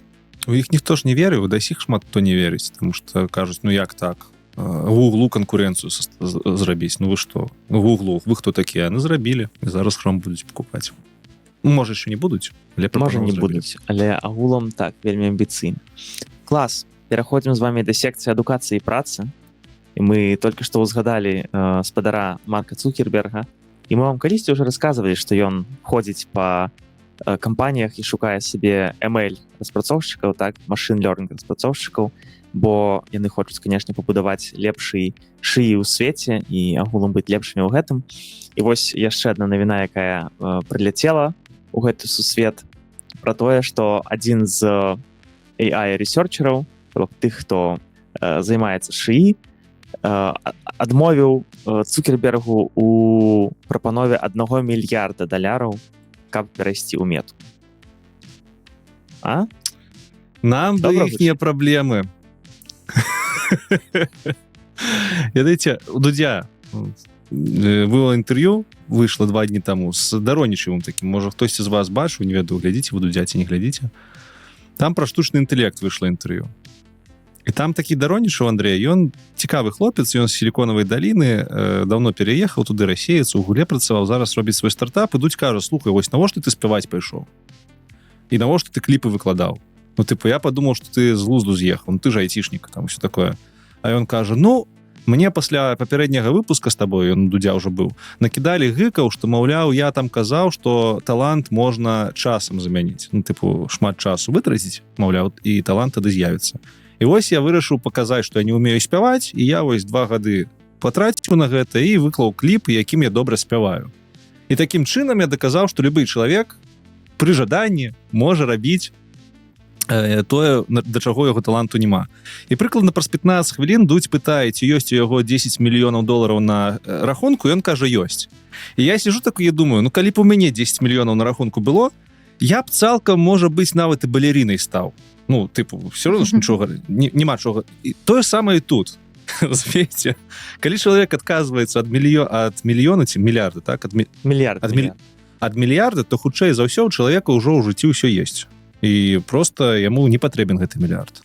Можа, у яго там уже 100 мільёнаў ляжыць на рахунку, ён ужо ведае, што да канца жыцця яму і дзецям хопіць, і ён просто займаецца тым, што лічыць для себе лепшым. Варта падкрэсліць, чым яны займаюцца, чаму б яны адмаўляліся. Там навіна пра тое, што ёсць такая кампанія, называецца Thinking Machine Labs. І гэта кампанія, Мірамураці? Так, Мірамураці, это былая супрацоўніца OpenAI, наколькі я памятаю. Гэта лор, гэта трэба крыху распавесці. Кампанію OpenAI рабілі 5 чалавек. Гэта Сэм Альтман, якога мы ўсе ведаем, гэта Грег Брокман, які дасіх у OpenAI, гэта Андрей Карпаты, які зараз ужо не працуе. Ён валодае акцыямі, ён робіць адукацыю. Гэта Ілья Сускевер, які зрабіў сваю асобную кампанію, зайшоў з OpenAI з вялікім медыа-ахопам, бо ну, там была вельмі драматычная гісторыя, як разваліваўся савет дырэктароў OpenAI. Ілья зайшоў, зрабіў сваю кампанію, якая распрацоўвае механізмы этычнага AI і бяспечнага AI. І Міра Мураці, гэта 5-я суаснавальніца. Яна таксама зайшла з кампаніі акурат пасля Іллі Сускевера і заснавала сваю кампанію, ось гэтую за Thinking Machine, у якой яны таксама робяць нібыта бяспечны AI. То бок OpenAI у свой час разбурыўся праз тое, што людзі былі незадаволены тым, як Сэм Альтман ставіцца да бяспекі мадэляў. Вось Міра Мураці і Ілля Сускевер стварылі свае асабістыя кампаніі, дзе яны займаюцца гэтым. Але пакуль, на жаль, нічога не чутна пра нейкія вынікі працы і той, і іншай кампаніі, і Іллі Сускевера, і Міры Мураці. Яны вялікія, яны набралі мільярды ці мільёны, не памятаю, можа ўжо мільярды грошай інвестыцый, але яшчэ ніхто не ведае, чым яны займаюцца дакладна. І там ходзяць розныя шуткі, хтосьці кажа, што яны насамрэч займаюцца нейкай прям бяспекай такой, якая патрэбна ўсяму свету, і таму ім так шмат грошай несуць. А хтосьці кажа, што яны бункеры проста ў ЗША капаюць і там месцы багатым людзям прадаюць. Ёсць такія меркаванні. Ну, я чытаў, што Цукерберг там жа сабе будуе бункер на Гаваях, і што нядаўна ён пачаў пашыраць свае бункеры. Ну, вось таму магчыма. Ну, але так, гэта паказальна. Чалавек працуе ў Мірамураці. У Мірамураці галоўныя распрацоўшчыкі, яны маюць вельмі шмат грошай. Не проста лінейныя, а тыя, хто там у кіраўніцтве кампаніі. Таму ён працуе над праектам, які значна больш цікавы для яго, чым OpenAI. Такія кампаніі ёсць. Вось Ілля Сускевер, Мірамураці, прыклад таму. Мірамураці ўвогуле вельмі крутая дзяўчына, калі што вельмі вам раю пазнаёміцца з яе лёсам, з яе дзейнасцю. Мяне яна вельмі як гэта? Натхняе? Натхняе, так, вельмі натхняе. Лёш, наступная навіна. Давай з табой хуценька прагаварым. Мы ўжо некалькі разоў падкрэслівалі пра тое, як розныя топы, людзі, якія ці працуюць, ці працавалі ў буйных кампаніях, папярэджваюць нас. Так што нас чакае ўсіх беспрацоўе. Раскажы, калі ласка, што яны раюць? Што рабіць нам, бедным бункерам? Ці нам капаць бункеры, можа? Што рабіць? Гэта навіна датычыцца інтэрв'ю блога CBO Гугла. Гэта Chief Business Officer, чалавек, які адказваў за бізнес аднаго з падраздзелаў Гугла. І ён прыйшоў на інтэрв'ю на вельмі знакаміты канал The Diary of SEO, ангельскамоўны, там пра шыі апошнім часам шмат распавядаюць. Ён распавядаў, як ён бачыць там развіццё шыі 15 гадоў. Там нічога новага. Інтэрв'ю добрае, можна паглядзець, калі ангельскую разумееце. І там галоўныя думкі, што ў будучыні людзі, якія працуюць шыі, будуць ўсё яшчэ запатрабаваныя і будуць запатрабаваныя прафесіі, дзе патрэбна чалавечая эмпатыя і крытычнае мысленне і этыка. Это таксама тое, што будзе яшчэ доўга карыстацца попытам. Усё астатняе хутка зменіцца, усе прафесіі хутка зменяцца, на яго погляд зменяцца кардынальна, больш за тое, новых прафесій не будзе хапаць, каб пакрыць усе патрэбы ўсяго чалавецтва. Ён там месцамі распавядае пра тое, што магчыма адукацыя пераацэненая зараз і магчыма адукацыя проста не ўсяму чалавецтву патрэбна, таму звыкайцеся з гэтай мыслю. Але цалкам я не мог яго вельмі слухаць і верыць яму, верыць яму, таму што гэта бізнесмен, гэта CBO. Гэта чалавек, які, канешне, ён ведае, што робіцца ў сферы, але я не веру, што гэтыя людзі шмат пра этыку думаюць. Ўсё ж такі, калі ты думаеш пра развіццё бізнесу такога, як Google, ты думаеш пра грошы ў першы... Але ён таксама былы, ён зараз ужо не працуе. Былы, слухай. Окей, былы ў Гугле, значит, будучы ў меце. Так? Але дядька толковы, дядька такого знакаміты ў сваіх колах, Мо Гавда, напэўна, так вымаўляецца, з Індыі. Так, і вельмі коротка, ключавыя навыкі будучыні паводле гэтага чалавека, уменне працаваць шыі, чалавечая эмпатыя, крытычнае мысленне і этыка. То бок агулам, чаму мы тут, так, распавесці вам пра шыі і каб разумець, што адбываецца. Хуценька яшчэ ў гэты блок я впіхну сваю гісторыю з працы. Літаральна учора у нас быў цікавы кол з адной з каманд. Я працую з 2 камандамі. Вось, і ў адной камандзе быў кол. Ён такі быў кол на пагаварыць. Стэлефанаваліся вы. Так, кол. Мне трэба можа, у вас там тусовка вампіраў, і у вас быў кол, хаванне, там все такое. Так, прабачце. Так, быў званок, вось, на якім мы абмяркоўвалі падыходы да напісання кода. Так, то бок у нас працуюць распрацоўшчыкі, і вось некаторыя распрацоўшчыкі, это было супер цікава, я нават не ведаў пра гэта, пакуль яны не прынеслі гэта на размову, на званок. Некаторыя распрацоўшчыкі пішуць код, выкарыстоўваючы шыі. І часам яны занадта шмат выкарыстоўваюць шыі і насамрэч не вельмі сочаць, а што ж там той шыі насамрэч напісаў. І яны бачаць, што праблема вырашана, ці, не ведаю, новая функцыянальнасць дабаўлена да дна, і на гэтым усё. Яны не правяраюць, што яшчэ шыі там нарабіў. А так здарылася, што шыі мадэлі, якія працуюць з кодам, яны часам любяць зрабіць трошкі больш, чым вам патрэбна. Яны лічаць, што вось і там можна дадаць, і там можна зрабіць, каб было лепш па іх меркаванню. І карацей, у нас была спрэчка, гэта была прям спрэчка, дзе адзін распрацоўшчык выказваў іншым, што, ребят, я не магу праглядаць ваш код, які нагенераваны штучным інтэлектам, калі вы не будзеце фільтраваць, што ён там нагенераваў. Калі ласка, дадавайце толькі патрэбныя змены, вось, бо гэта проста немагчыма чытаць. І я быў у шоку, я думаў, што ў нас прям праблема з тым, каб выкарыстоўваць шыі, а ў нас ужо званкі, на якіх мы выясняем, а як же нам менш... Я вас віншую, у вас больш глыбокія праблемы, у вас праблемы карпаратыўнай культуры, якая можа існуе, але яна не кладзецца на сучасныя правілы працы з тым штучным інтэлектам. Бо звычайна, калі карпаратыўная культура ў кампаніях настроеная, і калі у вас выстроеныя працэсы праверкі якасці, такіх пытанняў не можа быць. але ну тыпу я не буду зараз паглыбляцца ў гэта, але просто в ідэале таких праблемаў няма, але як показала практыка, шыі выкрыў просто шмат таких балючых месцаў, на якія ўсе забівалі, бо можна было раней забіваць, а сёння ўжо нельга. Ну вось, карацей, цікава, я нават не чакаў і думаў, што мы ўсё яшчэ як кампанія вельмі павольна прыходзім да шыі, а ў нас ужо вось такія спрэчкі.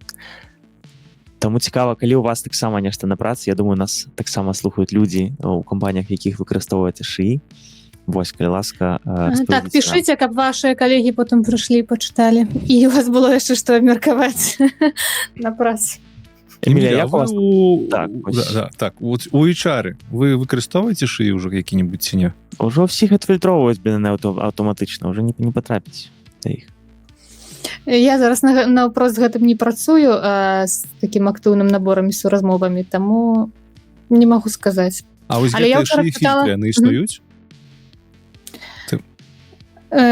У кампаніях, дзе я працую, не. Паважаю. Але я ўчора чытала навіну пра тое, што здаецца, пра Google пісалі і яшчэ шэраг кампаній, якія вяртаюцца, памятаеце, мы гэта абмяркоўвалі ў папярэдніх выпусках, яны вяртаюцца да офлайн-інтэрв'ю. Ай, а што ж рабіць? Гэта найбольш падабаецца. Ладно, гэта ўсё айцішка балота. Давайте. Так, у айцішку не хадзіце. Пойдзем да дзяржавы і закона. Наступная наша секцыя. Вось, і тут вельмі цікавая першая навіна. Мне там спадабалася. Значыць, я яе працытую трошкі. Суддзя федэральнага суда ў Місісіпі Генрі Вінгейт выдаў часовы забаронавы загад супраць закона штата, бла-бла-бла-бла-бла. І сэнс у тым, што рашэнне выклікала шок у юрыстаў, бо ў ім былі грубыя памылкі, названыя неіснуючыя бакі справы, спасылкі на неіснуючыя законы і судовыя справы, а таксама няправільныя цытаты. Гэтыя памылкі нагадваюць галюцынацыі генератыўнага штучнага інтэлекту, і таму ўзніклі падазрэнні, што суддзя мог выкарыстаць шыі. Вы можете... А ты праграмістам здзіўляешся, а тут суддзі карыстаюцца, не глядзяць. Но ў мінулым выпуску мы казалі пра навуку, што навукоўцы гэта выкарыстоўваюць. Карацей, проста ўсе мы грэшныя, і цяпер можна будзе маршыць. Навукоўцы, калі гэта выкарыстоўваюць, то, падаецца, кошт гэтай памылкі, ён нейкі аддалены, пакуль гэтыя веданні пачнуць выкарыстоўвацца. Ён можа быць і большы, чым кошт суддзі. Але суддзя, вось прям цяпер чалавека судзіць. Ну, і калі суддзя гэтым карыстаецца, ну, гэта ўжо нейкая... Калі ад гэтага залежыць твая воля, тое, што табе дадуць, якую кару. Так, тут быў трошкі іншы прыклад, так, бо там быў ўсё ж такі забарона ў адукацыі, нешта, там не пра канкрэтнага чалавека. Ну, гэта але агулам, і няма ж праблем карыстацца, так? Але ж, ну, як можна не пераправерыць тое, што табе напісаў штучны інтэлект і аддаць гэта публічна як закон? Ну, слухайте, а што мы здзіўляемся? Мы з вами малпы, просто малпы без волосся і з белай скурай. Малпы, ну, лянотныя малпы. Не ўсе без волосся, да, ты сказаў? Не, ну, я пра тое, што, можа быць, гэта наша сутнасць, можа быць, такія выпадкі, наадварот, будуць стымуляваць распрацоўку штучнага інтэлекту, які будзе працаваць лепш за суддзей і не памыляцца. Бо суддзі все равно будуць выкарыстоўваць гэты штучны інтэлект, все равно будуць забіваць. Мы людзі, мы лянотныя жывотныя, жывёлы. Ну, тады чакаем, канешне, інструменты для кантролю гэтага, правда, для кантролю адэкватнасці таго, што ўжо будуць выдаваць суддзі. Таксама з цікавага дзесьці ў канале бачу ў тэлеграме, што прэм'ер Швецыі, падаецца, дзесьці напісаў ці падзяліўся, што ён таксама выкарыстоўвае шыі і што насамрэч гэта добра і трэба гэтым карыстацца, і што таксама на яго была вельмі шмат крытыкі, таксама ад грамадзян Швецыі, што яны не абіралі шыі, а абіралі яго як чалавек. Мне ўсё больш падаецца, што гэта мае сэнс увогуле аддаць гэты інструменты кіравання чалавецтвам штучнаму інтэлекту ў будучыні. А ну-ка, можа у нас там ёсць прыклады такога? Ну так, ёсць, дарэчы. Наступная навіна пра незалежная, кажуць, астраўная дзяржава пад назвай Ісландыя 9 у Ціхім акіяне. Ну, зразумела, што гэта не паўнавартасная дзяржава, на мапе яна не з'явілася як дзяржава, але гэта такі эксперымент, дзе на востраве на 5000 чалавек усе рашэнні кшталту таго, як гэта супольнасць працуе, вырашаюцца не чалавекам, а шыі з назвай Аегіс. Ці па-беларуску гэта будзе, напэўна,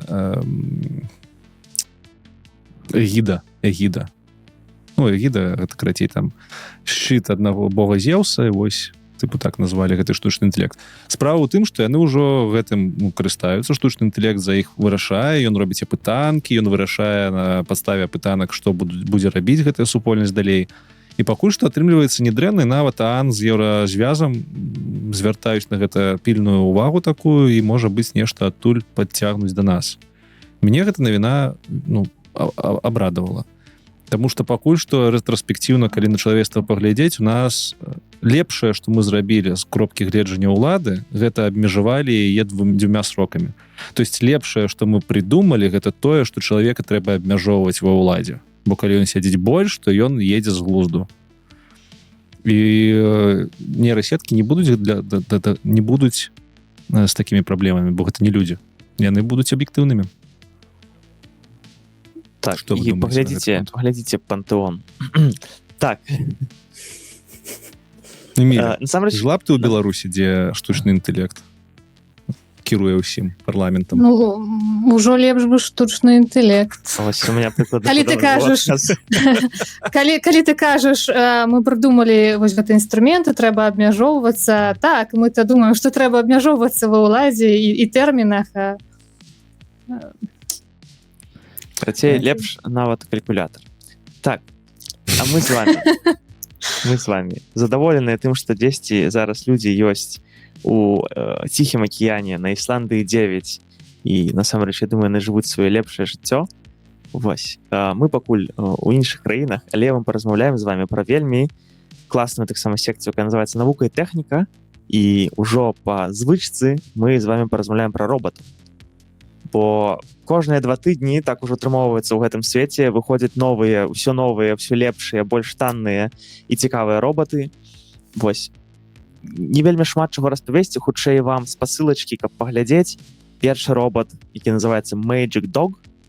Так, і гэта наступная версія, варыяцыя робата-сабакі, які ўжо ездзіць на колах. І можна паглядзець іх промо-відэа, якое паказвае, які рэльеф ён можа праязджаць, што ён можа хадзіць па прыступках уверх-уніз, што ён можа таксама перавозіць грузы. І гэта выглядае проста нерэальна. Я не ведаю. Я ў захапленні, каштуеце на не супер шмат, і карацей, збіраем грошыкі. Не набывайце сабе iPhone, набудзьце сабе сабаку, робот-сабаку з коламі.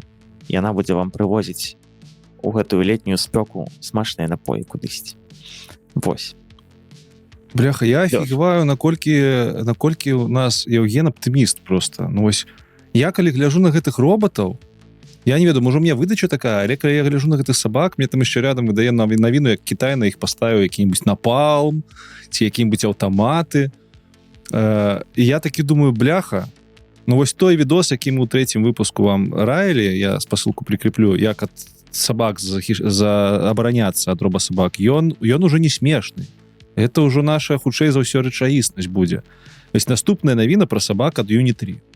Юні-3 А2 гэта робасабака новая, якая будзе каштаваць надта менш, чым $100,000, яшчэ кошт невядомы.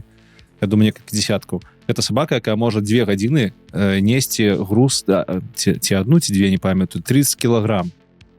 І можа бегаць па любых паверхнях, у сэнсе там па гарах, яшчэ па чымсьці.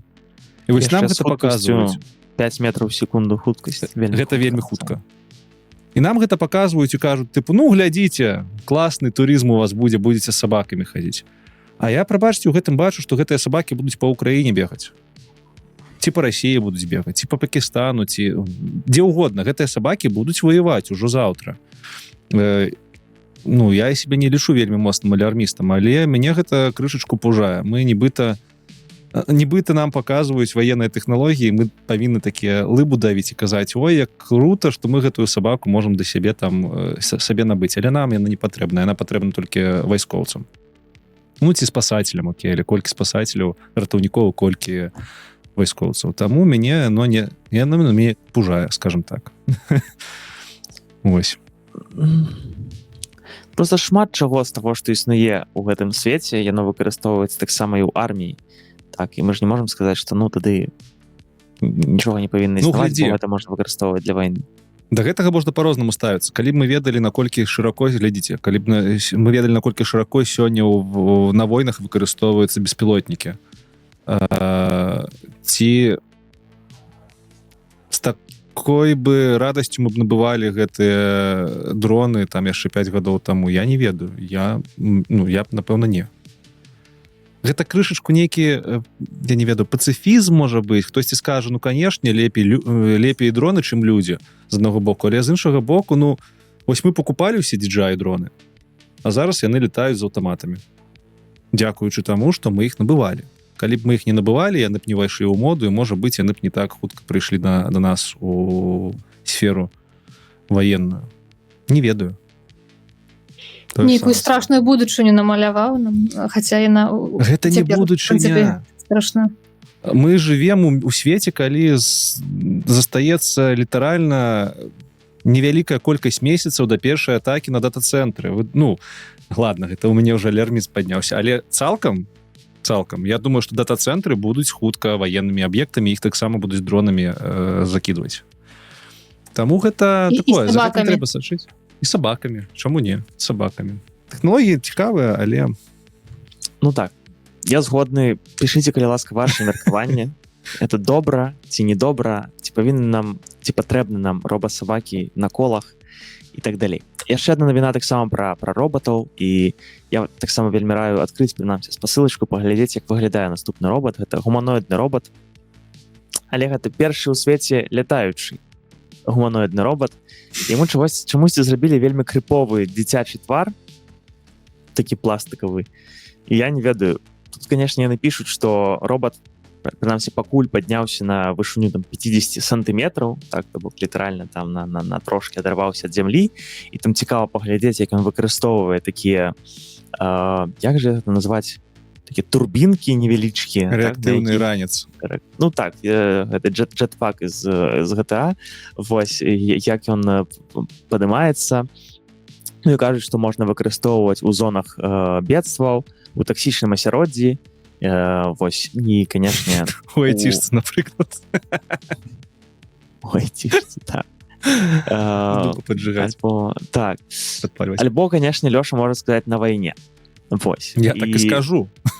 Лёша, канешне, так скажа. Вось.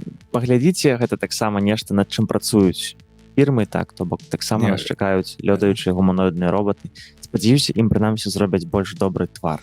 Гэты робот мне іранічным паказаўся, таму што у той же час, калі нам паказваюць гэтага робота, амерыканцы вынішчальнікамі F там колькі-то, я не ведаю, якіх там апошнія серыі гэтых вынішчальнікаў, яны літаральна кіруюць выдалена, і зараз у гэтых вынішчальнікаў такія аўтапілоты, што Тэсла пазайздросціць.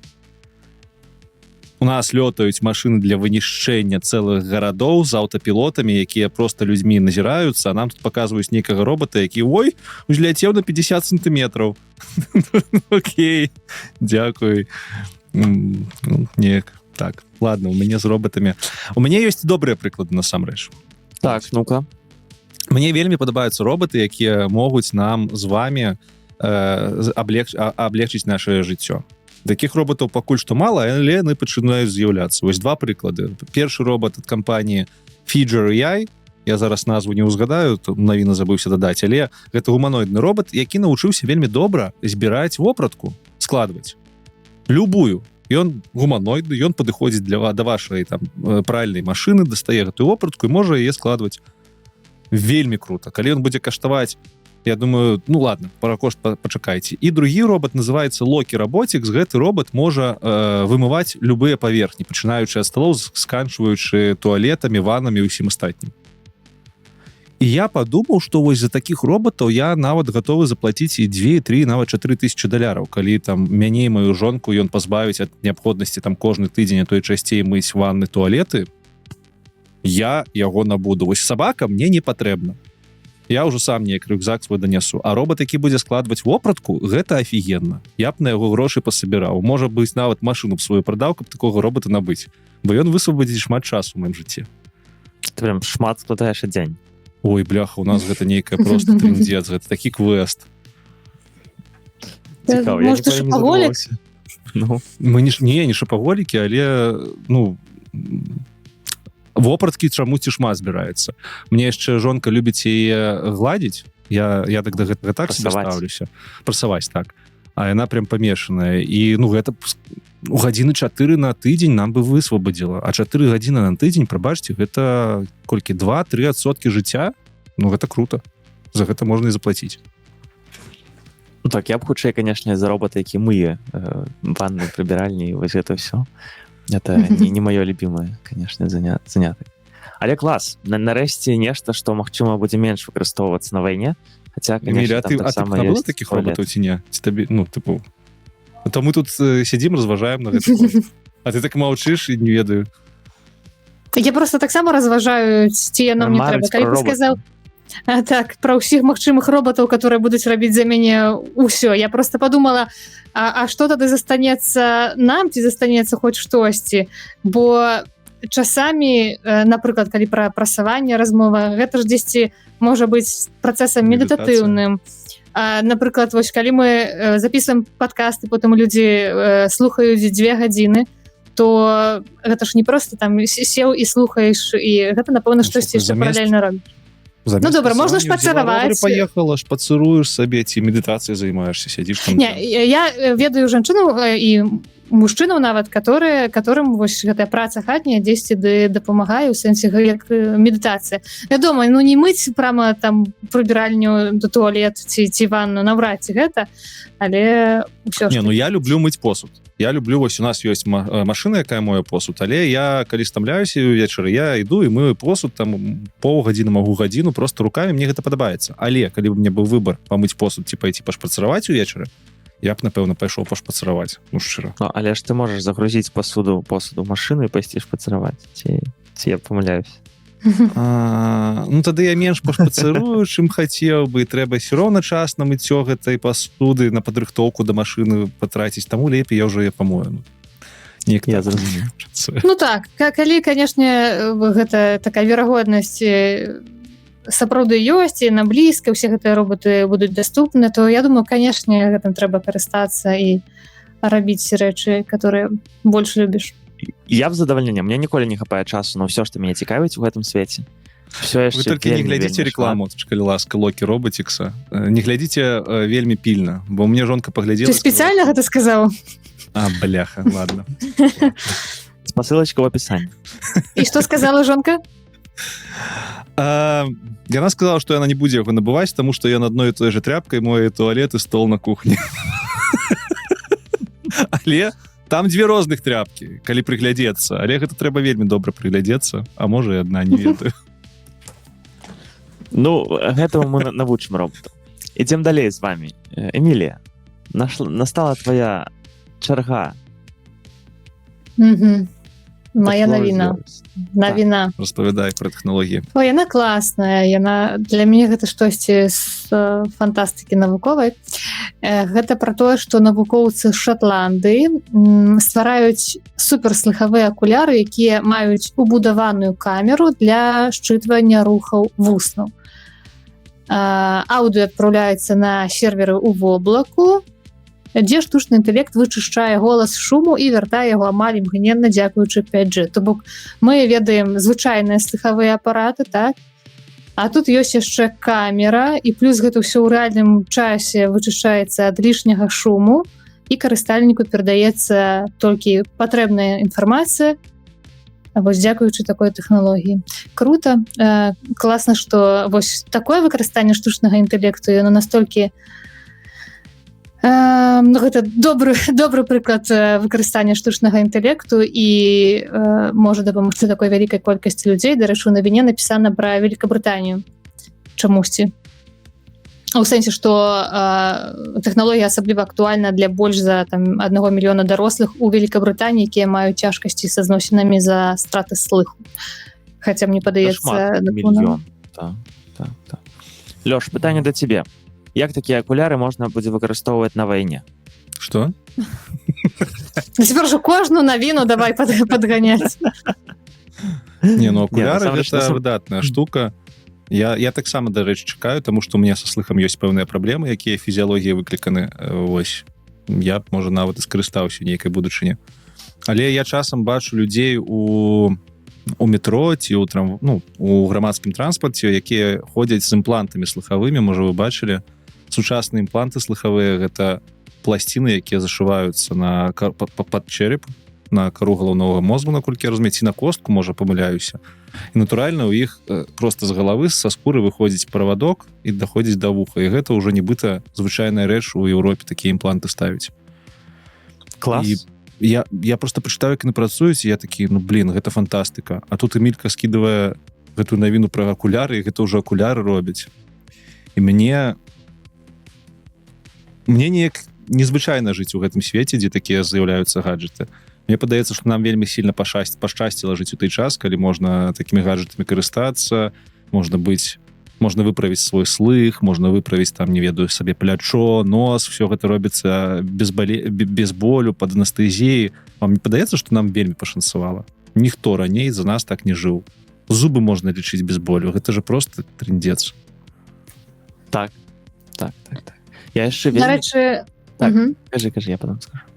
Пра гэтыя акуляры, іх плануюць, што іх можна выкарыстоўваць не толькі людзям з там не вельмі добрым слыхам, але проста калі ты працуеш дзесьці ў вельмі шумным месцы і гэта таксама будзе круты гаджет, каб не глупасці. Я яшчэ тут вельмі думаю пра таксама пераклад у рэальным часе. Так, то бок нішто не замінае, калі ў цябе ўжо у штучным інтэлекце, які апрацоўвае, прыбірае шум, так, нічога не замінае яшчэ перакласці гэта і табе гэта надыктаваць.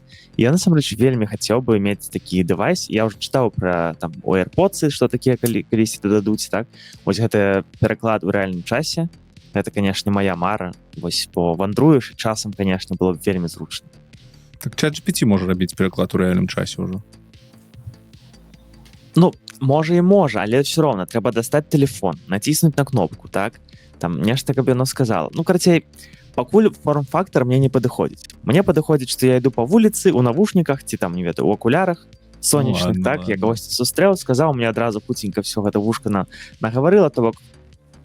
З акулярамі відавочна будучыня, канешне, але і стаўленне да акуляраў можа змяніцца. Я ўжо паглядаю на некаторыя акуляры і гляжу, ці ёсць там камеры. Калі там ёсць камера, мне крышачку не па сабе. Я не тое, каб супраць, што мяне там здымаюць, але мне не па сабе крышачку. А зараз трэба будзе яшчэ гадаць там, ці, не ведаю, чалавек, які стаіць у 100 метрах ад мяне, можа, ён чуе, што я кажу, я не хачу. Гэта дзіўна. А давайте я вам сюды прынясу яшчэ одну навіну. Вось, мне таксама вельмі падабаецца. І гучыце у Сан-Францыска усе пачалі хадзіць з шыі дыктафонамі. І гэта смешна, але гэта праўда, бо Сан-Францыска гэта сіліконавая даліна, так, і вельмі цікава, што там зараз тренд на гэтыя дэвайсы. А вось у Лёшы ёсць нешта. У мяне нават такі ёсць, але ён не працуе, бо ён для айфона, а ў мяне Android. Да Android ён такі до канца года будзе працаваць. Окей, то гэта таксама вешаеш на шыю, так, ён запісвае, а потым што з ім робіш? Потым не подключаеш да потым у цябе ёсць мабільная аплікацыя, ты ў мабільнай аплікацыі можаш паразмаўляць з гісторыяй таго, што адбывалася з табой днём. Можаш папрасіць зрабіць самарызацыю, нагадаць, што табе трэба зрабіць заўтра. Ты не можаш паслухаць усё, таму што гэта нібыта прайвасі, але ты можаш самарызацыю папрасіць. Там смешна было, як яны прыходзілі на рынок, і іх пыталіся, а як так вы будете записывать людзей без іх дазволу, і все гэтыя кампаніі казалі, што мы зробім механізм, калі ты падыходзіш да чалавека, трэба, каб чалавек сваім голасам сказаў, што ён дае дазвол, і што вы думаеце, так яно працуе? Не. Записываецца ўсё, і все клалі болт на гэта. І гэта цікава і дзіўна. Я да сих не разумею, як гэта ў іх прайшло. А ось ты навошта набыў такую штуку, раскажы. Я просто аматар усіх гэтых штук, я часта набываю гэтыя гаджеты яшчэ на кікстартере, калі яны толькі пачынаюць выходзіць па вельмі добрых зніжках. Гэты дэвайс зараз каштуе тыпу $300, я яго з 50 набыў, тому што сачыў. Мне просто цікава глядзець, як яны, ці прыжывуцца яны да майго жыцця. І па шчырасці сказаць, яшчэ ні адзін дэвайс, які я замаўляў, не убудаваўся ў маё штодзённае жыццё. Это больш цацкі, па большай частцы. І гэтыя дыктафоны у тым ліку. Таму што па шчырасці ты можаш телефон сваю аплікацыю на телефон спампаваць, у цябе телефон будзе рабіць тое ж самае. Ну, а так можна прыгожа, нешта вісіць. Ну а як вам бы жылося з пачуццём, што вас заўсёды записваюць? Ну гэта, ну блин. Да хреново жылося.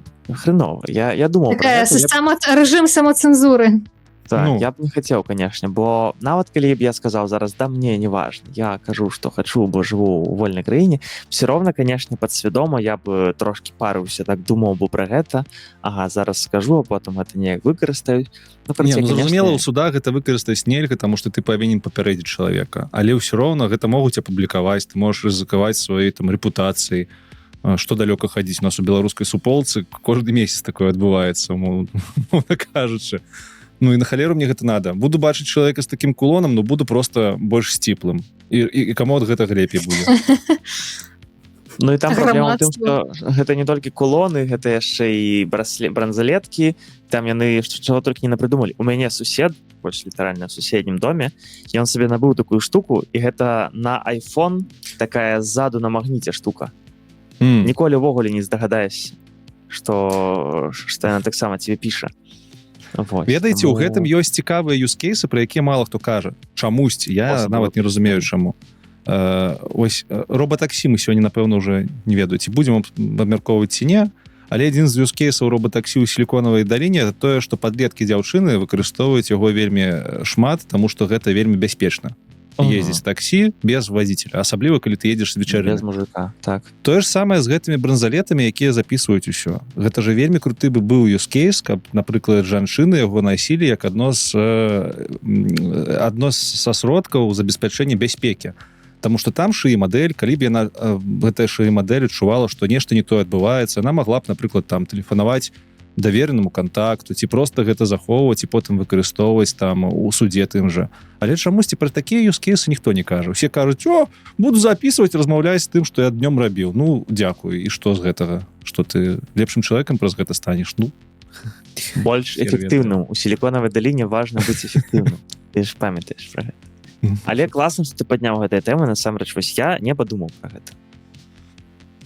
Але галоўнае, можа быць, калі казаць у кантэксце там дапамогі жанчынам і бяспекі для жанчынаў, то гэтых функцый малавата на самай справе, таму што, ну добра, гэта будзе там пазней доказам, але як зрабіць так, каб вось гэта штучка дапамагла, напрыклад, выжыць ужо тут і цяпер, і можа быць, тады быў бы сэнс. Маркетинг. Гэта праз маркетинг. Калі б увесь свет умоўна, ну, гэта, канешне, ідэальна, але калі б усе зараз сказалі, што зараз выходзіць ось бранзалет, вось ён вось так выглядае, і што ён будзе папярэджваць паліцыю, калі штосьці не так здараецца. І калі б увесь мір пра гэта ведаў, то быдлосы па пад'ездах, калі б яго бачылі на жанчыне, яны б ведалі, што, ну, напэўна, лепей я не палезу да яе, бо зараз там адразу паліцыю выклікаюць і па голасу мяне знойдуць. Ну, але ніхто так, але гэта не вельмі блізкая будучыня, як быццам бы. Альбо калі аб'яднаць, ведаеце, ёсць таксама такія, як быццам бы, не ведаю, дакладна выглядае, кнопкі, і жанчына можа насіць яе з сабой, і калі раптам штосьці здараецца, она просто націскае і вось гэта. Так. Але глядзіце, гэта будучыня вельмі цікава. Я пра гэта думаў. Вось мы зараз абвешваемся, можам, дарэчы, адразу пайсці да этыкі. Мы абвешваемся гаджетамі, якія нібыта робяць нас больш публічнымі і кажуць, што нам трэба быць больш сціплымі ў сваіх думках, у сваіх словах. У нас акуляры, якія нас записваюць, у нас гаджеты, якія гук записваюць, і іх будзе становіцца ўсё больш. І ніхто не зможа іх забараніць чалавека выкарыстоўваць. І глядзіце, атрымліваецца, што найвышэйшы ўзровень даверу будзе тады, калі вы застаецеся з чалавекам адзін на адзін, і распранаецеся ў іншым пакоі. Распранаецеся, здымаеце гэтыя ўсе гаджеты, выключаеце іх, і вось вы засталіся проста самі з сабою. І вось гэта наша будучыня. Не тое, што вы там, не ведаю, кіно схадзілі, там неяк пафліртавалі на свіданку рамантычную схадзілі, а вы проста гатовыя выключыць усе дэвайсы. Прыкіньце. І гэта трындзец. Це цяжка прыкінуць. Так. Кажучы, я нават не ведала пра існаванне такога. Вось каб ты мне просто паказаў і папярэдне не патлумачыў, я б паняцця не мела, што гэта. Вось Ну, больш вот, теперь, калі выглядаюць. побачиш, ведаешь, что тебя записывают. Просто буду мовчаць. Так, ты міргай там неяк. Добра. Давайте хутенька пра рознае. Мне насамрэч падабаецца гэтая навіна, яна такая цікавая. Эміль, вот, про YouTube і абмежаванні. Раскажы, калі ласка. Ага. Так, про тое, што YouTube ужо пачаў хіба ад учора выкарыстоўваць тэхналогіі штучнага інтэлекту для вызначэння карыстальнікаў маладзейшых за 18 гадоў.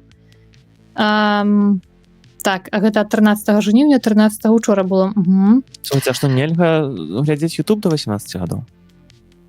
Не, у сэнсе абмежавання контенту, блакіроўкі відэа, карцей так, блакіроўка відэа з абмежаваннямі па ўзросце, неперсаналізаваная рэклама, павяшчэнне «зрабі перапынак» і абмежаванне на паўтарэнне рэкамендацый па адчувальных тэмах. Я так разумею, ад 13-го яны пачалі, але гэта нейкая, яны тэстуюць пэўную групу дзесьці, то бок гэта не так, што распаўсюджана паўсюль. Ну, конечно, так, спочатку там же, там есть у YouTube есть YouTube Kids, это особная пляцоўка, дзе для дзіцячы контент, ты калі контент на YouTube заладоўваеш, ты можаш абраць, ці для дзяцей гэты контент ці не.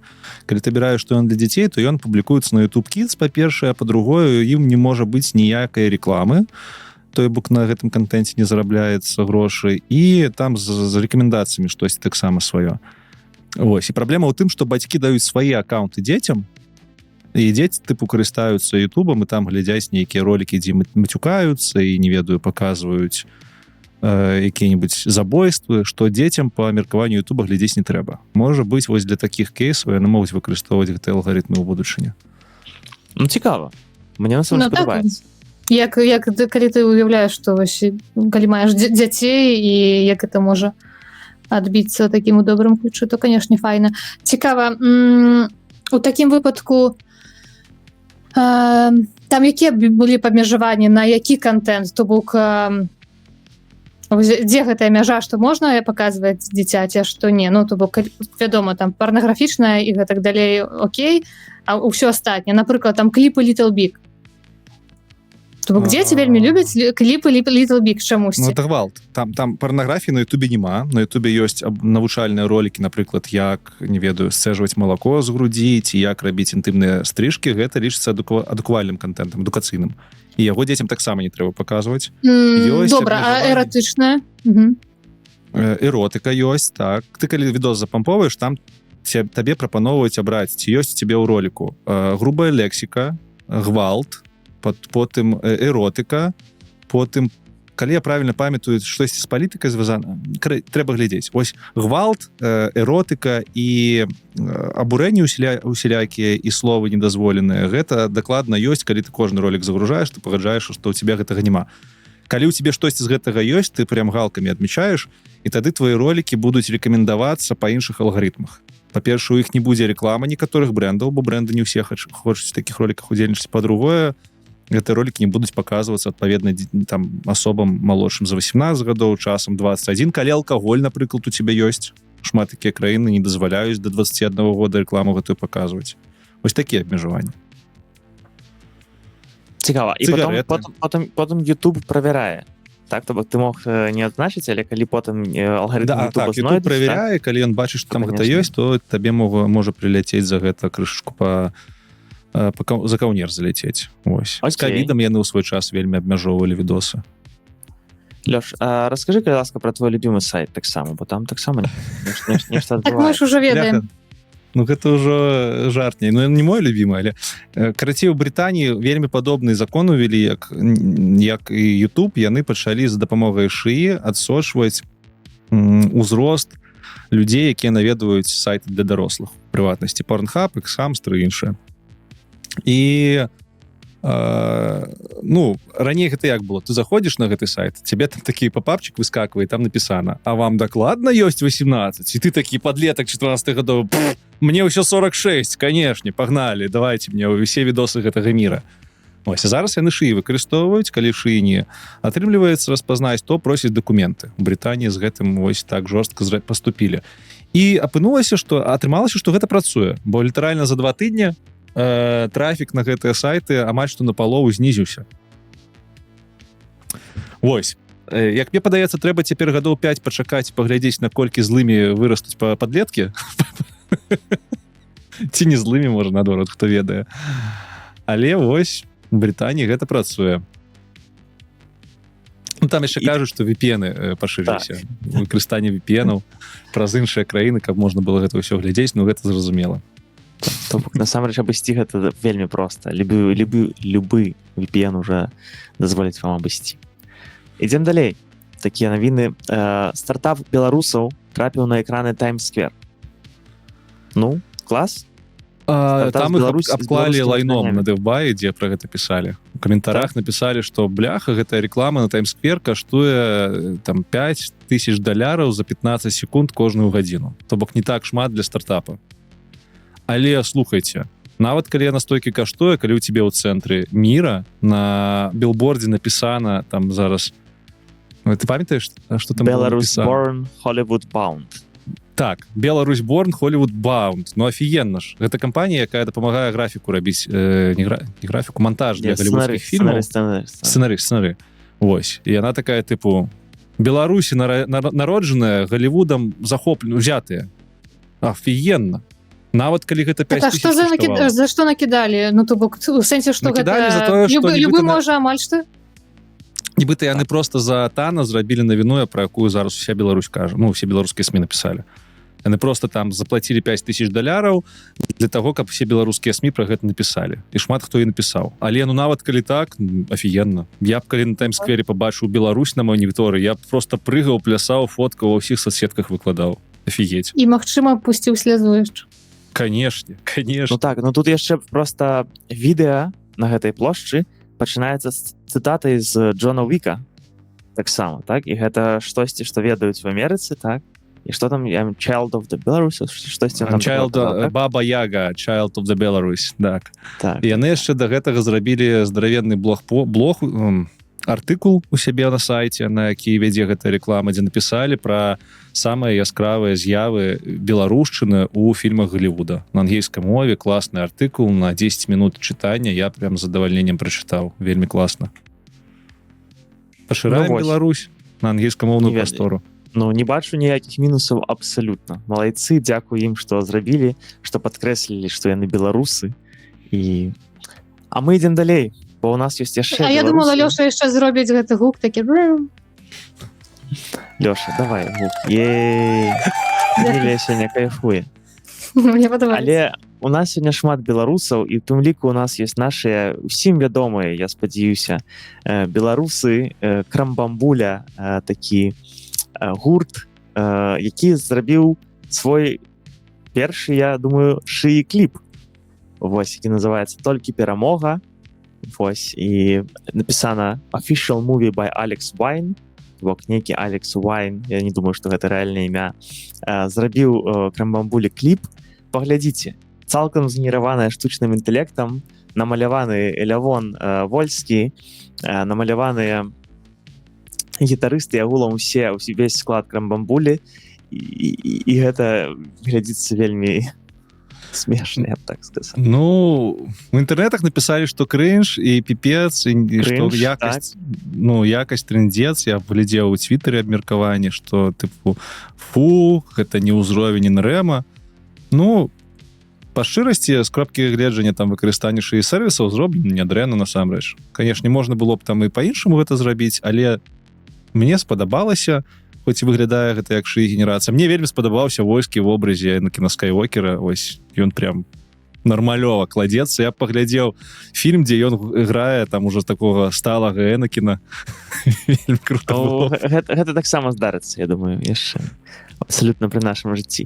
Карацей... Але гэта аматары зрабілі, то бок хтосьці не каманда Лявона Вольскага, гэта просто хтосьці... Не, гэта на канале Вольскага выйшаў. На канале Вольскага выйшаў кліп. Я просто не паспела паглядзець, я акурат думала, што гэта ад Вольскага. А цяпер, калі пачалі казаць пра якасць, думаю, ну, ладно, можа хтосьці. Не, гэта афіцыйны кліп, які яны выклалі ў себе на старонках.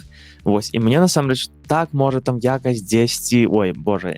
Мне падабаецца, што нашыя таксама працуюць шыі. Так, што яны ведаюць, што гэта, як гэта, што яны пагаджаюцца, што людзі не як гэта не лічыць, што гэта нейкая лухта, а наадварот прыносіць гэта ў сваю творчасць. Ну, там ведаеш, там есть гэты эфект даліны. Зараз я узгадаю, як яна будзе на беларускай злавещая, я не ведаю, як это назваць. Зловещая. Ну, карацей, там ёсць эфект таго, што крыху адтаргнення ідзе, бо вельмі ненатуральныя людзі прамаляваны. Ну, але ладно, затое Вольскі паказаў, што ён ставіцца да штучнага інтэлекту нармалёва, і гэта для мяне больш важна насамрэч. Так, я таксама згодна, што агулам вся каманда гэта заўважыла, яны знайшлі грошы, час, каб гэта зрабіць, бо гэта таксама каштуе грашэй. Вось так, гэта першая спроба, так, дзесьці людзі былі там намаляваныя не ідэальна, я бачу там твары некаторыя паплылі, але ну паставіцеся да гэтага як да эксперымента, да першага. Ну, вось, крытыка, канешне, добра, але Даліна злавесна, калі ты про гэта.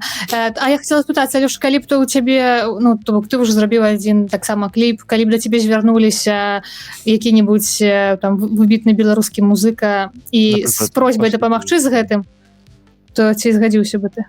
Не. Это, скажем так, тое, што зрабіў я ў кліпе, і тое, што зрабіў Вольскі, гэта непараўнальна. У Вольскага гэта шмат больш складаная праца. Нашмат больш, чым тое, што было ў мяне. Я здыму яшчэ асобны відос, як літаральна за некалькі дзён можна зрабіць тое, што зрабіў я. Там я выкарыстоўваў шмат розных лайфхакаў, у тым ліку сацыяльнай інжынерыі, якая дапамагла зрабіць гэта, ну, нібыта больш натуральным. Але Вольскі зрабіў вельмі крутую працу ў сваім кліпе з шыі, бо там цэлы сюжэт. Там не проста людзі, якія пад хіп-хоп танцуюць, там сюжэт. І якасць крутая.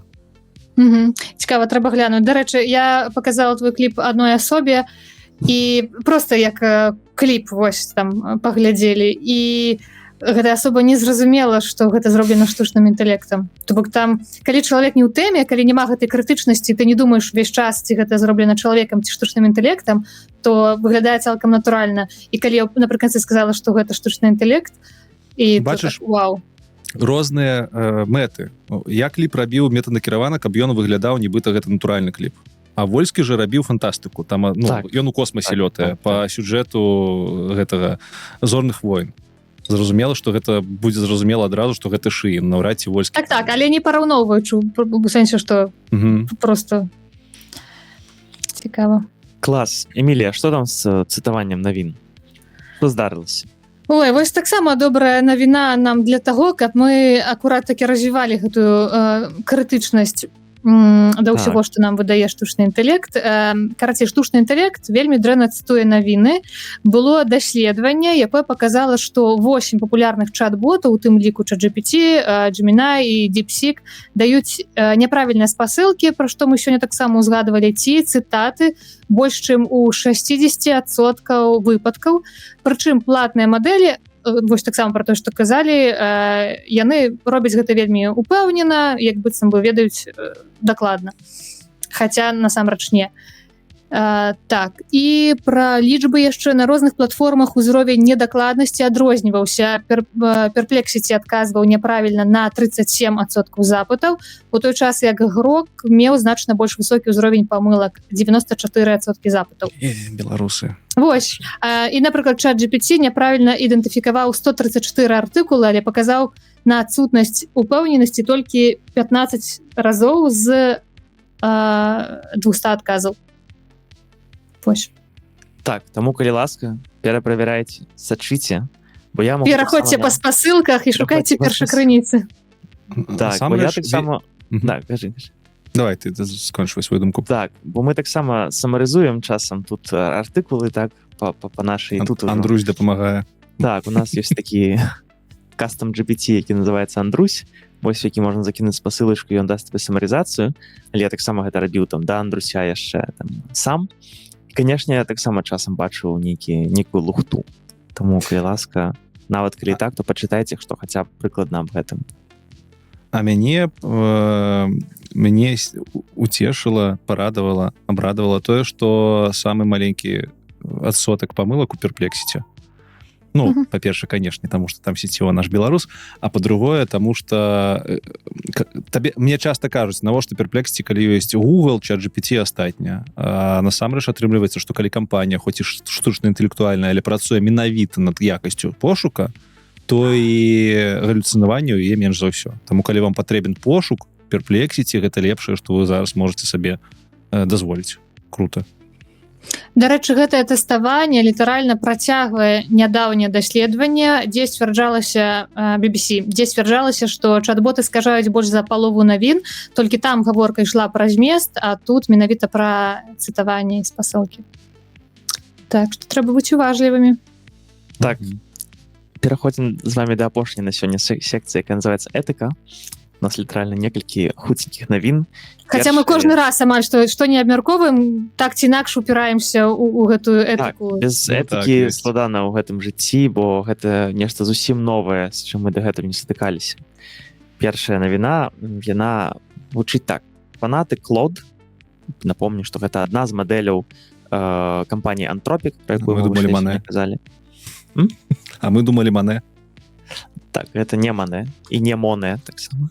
Правялі пахаванне састарэлай версіі мадэлі. І гэта прям, ось мы вам раім Молодец. спасылачку. Гэта не перадаць словамі, гэта не апісаць словамі. Там прям людзі у вельмі сатанісцкім стылі зрабілі пахаванне. Вось. І гэта вось ужо я не ведаю, што гэта. Нейра. Мне падаецца, гэта Што? перформанс, хутчэй за ўсё. Бо гэта выглядала як нейкі проста перформанс. Кіслотны такі, там у артыкуле не шмат фотак, я бачу фоткі ў Дзеніса Шыряева, дарэчы, Дзеніс Сексі IT відосы, ну там літаральна вось BDSM паці, толькі без BDSM і са штучным інтэлектам. І Так. прыкладна, вось нават калі вы не ведаеце, што такое BDSM паці, вось як вы сабе гэта ўявілі, так яно там і выглядала. Ну так, то бок фотачкі ў артыкуле, ну таксама, канешне, можете пашукаць іншыя крыніцы, там фотачка тыпу Claude і там deprecation notice for Claude 3 Sonnet. І гэта тыпу, калі перакласці гэта, што яны проста на экране паказваюць навіну, якую выклала кампанія Anthropic, што больш Claude 3 Sonnet працаваць не будзе. Вось, і на гэтай Ну, яны але ж жартам, але ж у нейкай будучыні, можа быць, мы прыйдзем да таго, што выключэнне камп'ютару з запушчанай мадэллю, запушчанай мадэллю будзе прыраўнена да да забойства. Магчыма, паглядзіце Хто ведае. Пантеон. Ну так. Вось. Ну вельмі цікавая навіна. Я яшчэ таксама мы нікуды з вамі яе не пісалі гэтую навіну, але я зараз вспомніў баі роботаў у Лос-Анджелесе у нейкім падвале, ідзе прям вось людзі прыходзяць у такіх вельмі класных сукенках, яны ідуць наперадзе і дзесьці там пасярэдзіне ідзе гэты робот гуманоідны, такі яго апранулі таксама У Юні 3, дарэчы, таксама, як і ў Кітаі. Так. Яго апранулі ў нейкую адзежу, і людзі ставяць стаўкі, людзі п'юць нейкі там алкаголь ці не алкаголь і глядзяць за гэтымі баямі. Ну, то бок Ёсць відосы. зрабілі шоу. Яны шоу зрабілі. Так. Бо Кітай зрабіў тое ж самае, але ў іх было шоу іншае. А тут шоу такое, нібыта гэта Конор Макгрэгор з Флойдам выходзіць, Майнвезерам.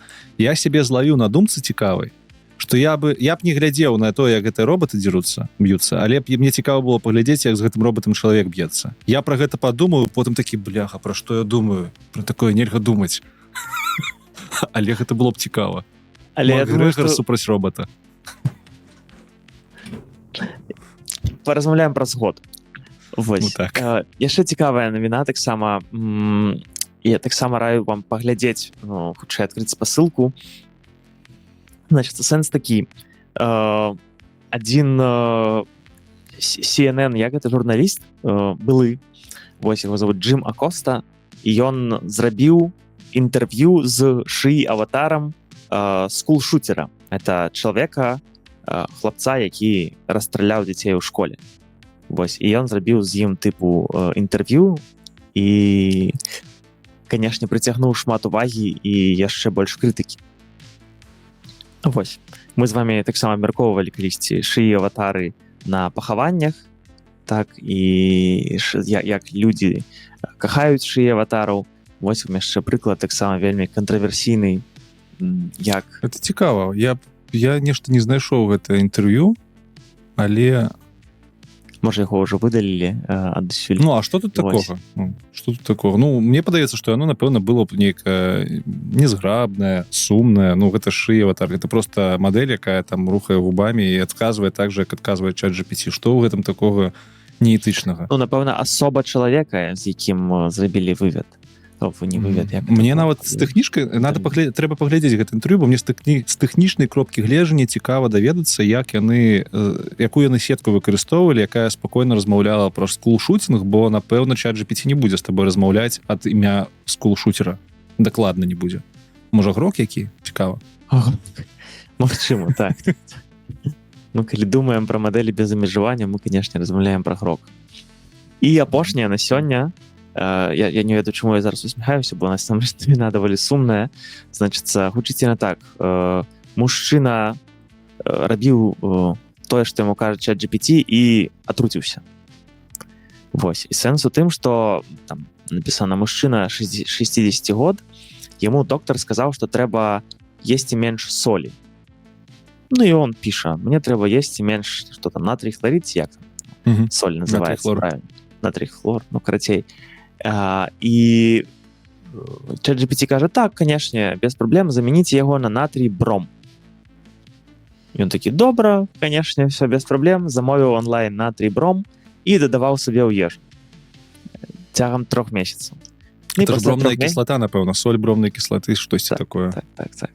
Піпец. І цягам 3 месяцаў ён накапліваў гэты бром у сябе у целе, і праз 3 месяцы вельмі з моцным атручаннем уехаў у клініку. Там яго адкачалі, але вось такая гісторыя. А яшчэ адзін мужчына, не памятаю дзе, але літаральна учора чытала, паразмаўляў з чатам GPT і скончыў жыццё самагубства. Ну вось. Таму тут альбо праблема ў мужчынах, альбо ў чаце GPT. Яшчэ адзін мужчына п'е масла рапсавае. Але без чату. А яшчэ... Ладно, тут можна, конечно, не кидаць. Про мужчин давайте не будем накидывать. Не, ну, ситуация, зноў жа таки, так, вы можете сказать, ну, конечно, будуць там, не ведаю, дураки, умоўна, я зараз не хочу сказать, что человек дурак, якія там будуць і тое рабіць, і сёе. Але варта быць заўсёды крытычнымі да таго, што вам аддае ChatGPT.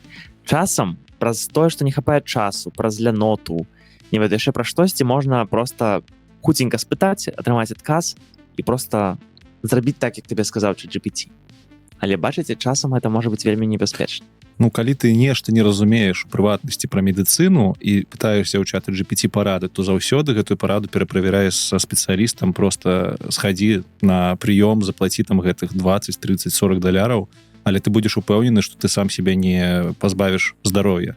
Так, конечно, калі ты разбіраешься, то можаш паспрабаваць і сам, але калі у тебе няма такой адукацыі, такой магчымасці, то, гэта толькі рэкамендацыі, а не план для дзеянняў ChatGPT. Ну, конечно. Асабліва, калі вы пачынаеце ці змяняеце, не ведаю, нейкія лекі, якія вы ніколі раней не карысталіся, так? І нават калі ChatGPT у любым thinking про любым модзе кажа вам, што так, канешне, гэта бяспечны аналаг, калі ласка, запытайце. Да сіх ChatGPT ведае, што добра робіць, я гэта ўсім раю. Ён добра можа аналізаваць ваши аналізы і ваше самаадчуванне. Вось калі вы себе дрэнна адчуваеце, схадзілі да доктара, ён вам нешта сказаў, што у вас такая-то болезня, вы ему не верыце, ці хочаце пераправерыць, вы можете скінуць все гэта ў ChatGPT. Ён вам дасць якіясьці яшчэ варыянты і ўжо з гэтымі варыянтамі пайсці да іншага доктара. Бо хадзіць па некалькіх дактарах наперад там аперацыі ці праверыць свой сімптом, гэта нармалёва цалкам. Каб, зрабіць гэты крос-меркавання. Вось тут ChatGPT можа дапамагчы, ён просто можа вам накідаць ідэі, з якімі вы ўжо прыйдзеце да доктара і скажаце, слухайце, можа вось гэта. Ён такі, вось гэта дакладна не, а гэта вось можа быць. Бо такіх выпадкаў ўсё больш і больш, калі насамрэч людзі прыходзяць да доктара і кажуць, вось ChatGPT параіў, дактары такія, ох, бляха, дакладна, я вось там не пабачыў, не ведаў. Прыносіць 3-е, 4-е меркаванне. Слухайце, апошнія навіны на сёння у этыцы, не можам яе абмеркаваць, корж у Варшаве. Ой, гэта жарт, все, ліміт Трэба на сказаць слова чату корж GPT, падкасці. што ён думае наконт гэтага шоу. Дзякую вам усім. Мы, канешне, зараз абмяркуем памылачкі, але я таксама хачу вас падзякаваць, што вы пабылі з намі, нас паслухалі. Вось, пішыце вашы меркаванні. Навін, як бачыце, мільён, новыя буйныя мадэлі, яшчэ больш робатаў і яшчэ трошкі робатаў зверху. Этычна ўсё больш складана зразумець, як правільна ці неправільна. Всё больш людзей з розных прафесій выкарыстоўваюць шыі і часам не правяраюць, што яны там нагенеравалі. Таму, калі ласка, сачыце, будьце крытычнымі, але таксама будьце на адной хвалі з тым, што зараз адбываецца. І І не набывайце сабак. Не набывайце Што? робас. Робасабак. Так ладно, я думаю, собак. Робасабак, так. І калі ласачка, памагіце мне, ось мне персанальна, асабіста мне, напішыце, калі ласка, у каментарах, ці хочаце вы слухаць нас больш за 2 гадзіны. Калі ласка. Просто Пішыце, так ці што не? не, ребята. Бо мне трэба неяк пераўпэўніць некаторых людзей, усіх. Ось, напішыце, двух ласка. Реально, мне здаецца, 90% трэба пераўпэўніць, што доўгія падкасты гэта окей. Напішыце, калі ласка, што па 3-4 навіны аптымальна, вось. Самае цікавае. А я лічыў 3-4, глядзі, сёння у Яўгена было 13, у мяне было там 8 і у тебе было 4. То бок глядзі. І гэта 2 гадзіны. Я не пра то... Блин, я насамрэч выглядала так. Я не пра тое, што у тебе мала навіны, пра тое, што калі у нас будзе па 3 навіны, у нас выпуск будзе 40 хвілін натуральна. А лепш, каб ён быў 30 хвілін. А ведаеш, я прытрымліваюся нашых першасных дамоўленасцяў. У нас калісьці было па 3-4 навіны. Усё, я жалезна іду гэтым шляхам. Ну то А у вас давайте кожным аудыторыя разам- штурхоўвацца. Давайте яна нам Давайте, скажа. Калі ласка, бачыце, у нас тут унутраныя непаразуменні. Так, мы так 5 подкастаў, ужо не дрэнна. Вось, і нам Што, IQ у мяне 80, калі што. Ладно, гэта 80 IQ, пажартаваў. Вось. А свой мы Эмілія. памераем. Лінейкай. Памераемся. Ёсць нейкія памылачкі сёння падкрэсліць? Так. Давай, адыгрывайся на нас. На мне. За 2 гадзіны. Карацей, напрыканцы гучала, Яўген, хіба цябе падзякаваць вам, каму вам, не вас. Далей, па квотах, не квотам. Гэтая ах у нас таксама ад выпуска. У выпуск. У выпадку, не у выпадку. Вот я Выпадку. заўсёды кажу выпадку. Угу. Так, статья, артыкул, гэта таксама ўжо праходзілі, вызывае, выклікае, выясняем, высвятляем, выстраныя працэсы, выбудаваныя працэсы, названыя, не названыя, аддалена, трапкі гэта ў нас анучкі, свіданка, романтычнае спатканне, ці сустрэча можа быць таксама, галачка, птушка. Сур'ёзна, няма такога у народзе слова? У народзе акурат такі ёсць, але у літаратурнай мове хутчэй за ўсё Я ёсць народ. Тады ужываем. І насамрэч я таксама часам кажу свіданка.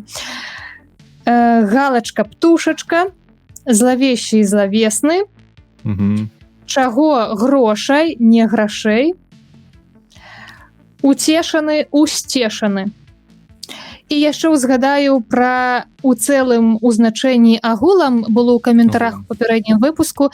Калі глянуць корпус беларускай мовы, то там можна знайсці і ў Гарэцкага, і ў Бядулі, і ў Коласа. Таму гэта хутчэй за ўсё блізказначныя словы, у гэтым значэнні можна ўжываць. А цалкам гэта адпаведнік ці не? Цалкам, ну, напэўна. Цалкам верагодна. Мне падаецца, там трошку... Так, гэта мы ўжываем, так кажам, правільна, можа быць проста трошку іншае значэнне, бо тут у цэлым і агулам, і цалкам верагодна трошачку як бы іншае. Што вы лічыце на гэты конт? Насамрэч прыходзілі людзі, якія нам тлумачылі даволі добра некаторыя штукі, якія мы Так, класна. Вось гэтыя каментары я чытаў, дарэчы, так. Я таксама рада. Всё запомніў. Так, Эмілія, скажы, калі ласка, ці ёсць у цябе 2 вершыкі для нас? У мяне ёсць 2 вершыкі, але я думаю, што да моманту 2 гадзін, 11 хвілін, 14 секунд ўжо мала хто застаўся і хутчэй Там парэжыцца. А яшчэ мы зробім тайм-код, і людзі прыйдуць паслухаць вершыкі. Мы абяцалі ў каментарах. Мгм. Давай Добра, два тады вершыкі, і не будзе- будзем казаць, які з іх які. І вось запросім нашых слухачоў з намі. Так, зараз Эмілія прачытае вершык, давай хаця б Мгм. адзін, а вам у каментарах трэба здагадацца, гэта напісаў жывы чалавек ці не жывы, не чалавек. Наступным выпускам мы вам распавядзем, Эмілія распавядзе. Добра, насамрэч тут два вершыкі, яны кароткія і акурат Добра. такі адзін належыць выбітнаму літаратару альбо літаратарцы, а другі штучнаму інтэлекту. Літаратэся. Выбітнаму штучнаму інтэлекту. Выбітнаму штучнаму інтэлекту належыць твой першык, з которага мы пачыналі выпуск. Ці штучны Добра. інтэлекткі. Мая маці краіна без пашпарта. Яе мову слухаюць як паламаныя пальцы. Праз боль, праз спробу зразумець, дзе баліць. Яна вучыла мяне маўчаць так, каб у маўчанні малілася кроў. На кухні яна рабіла ўсё з соллю: суп, хлеб, жыццё і раны. Бляха, Адзін. гэта моцна для штучнага інтэлекту, конечно. Гэта кайфова, так. І другі. І зноў па выніках году самых высокіх паказнікаў дасягнула фабрыка слёз. Пакуль міністэрства транспарту таптала абцасы, пакуль міністэрства сардэчных справаў білася ў істэрыцы, фабрыка слёз працавала па начах, нават па святах ставіла рэкорды вытворчасці. Ну, кайф. Як добра, што я не каментатар. Што мне не трэба будзе гадаць. На гэтым. Усё, так, пішыце, калі ласка, Так, у каментарах. напішыце, калі ласка. Мне цікава. На гэтым мы з вами развітваемся. 2 гадзіны, 13 хвілін, 19 секунд. Та не будзе там столькі рэзацца. Не будзе там столькі. Дзякую вам, што вы з намі. Калі ласка, прыносіце таксама вашыя навіны, ці прыносіце, не ведаю, агулам, што вы хацелі памеркаваць, таксама, што вы хацелі, каб мы абмеркавалі. Рады пісацца для вас. Так, і слухайце Так, нас на всім аўдыёпляцоўках. Так, І слухайце нас на платформах. аўдыёпляцоўках. Мгм. Пакуль. Дзякуй. Пакуль. Пакуль. Ведаеце, у меня са спатканнем такі выпадак быў, піпец просто. У меня была афіцыйная камунікацыя, мне на беларускай мове жанчына піша, што тыпу калі назначым з вами спатканне. А я за ее контрах быў невялічкіх, я напісаў літаральна, кажу: на спатканне вы со сваім мужам пойдзеце, а мы с вами назначаем сустрэчу. І яна мне адказала, што яна закончыла філфак і займаецца філалогіяй і просто скінула да халеры артыкулаў пра тое, што спатканне ўжываецца і так, мне так сорамна было. Нягледзячы на тое, што я ў контрах дзікіх быў, я просто такі думаю: во я баран. Аб'ектыўна.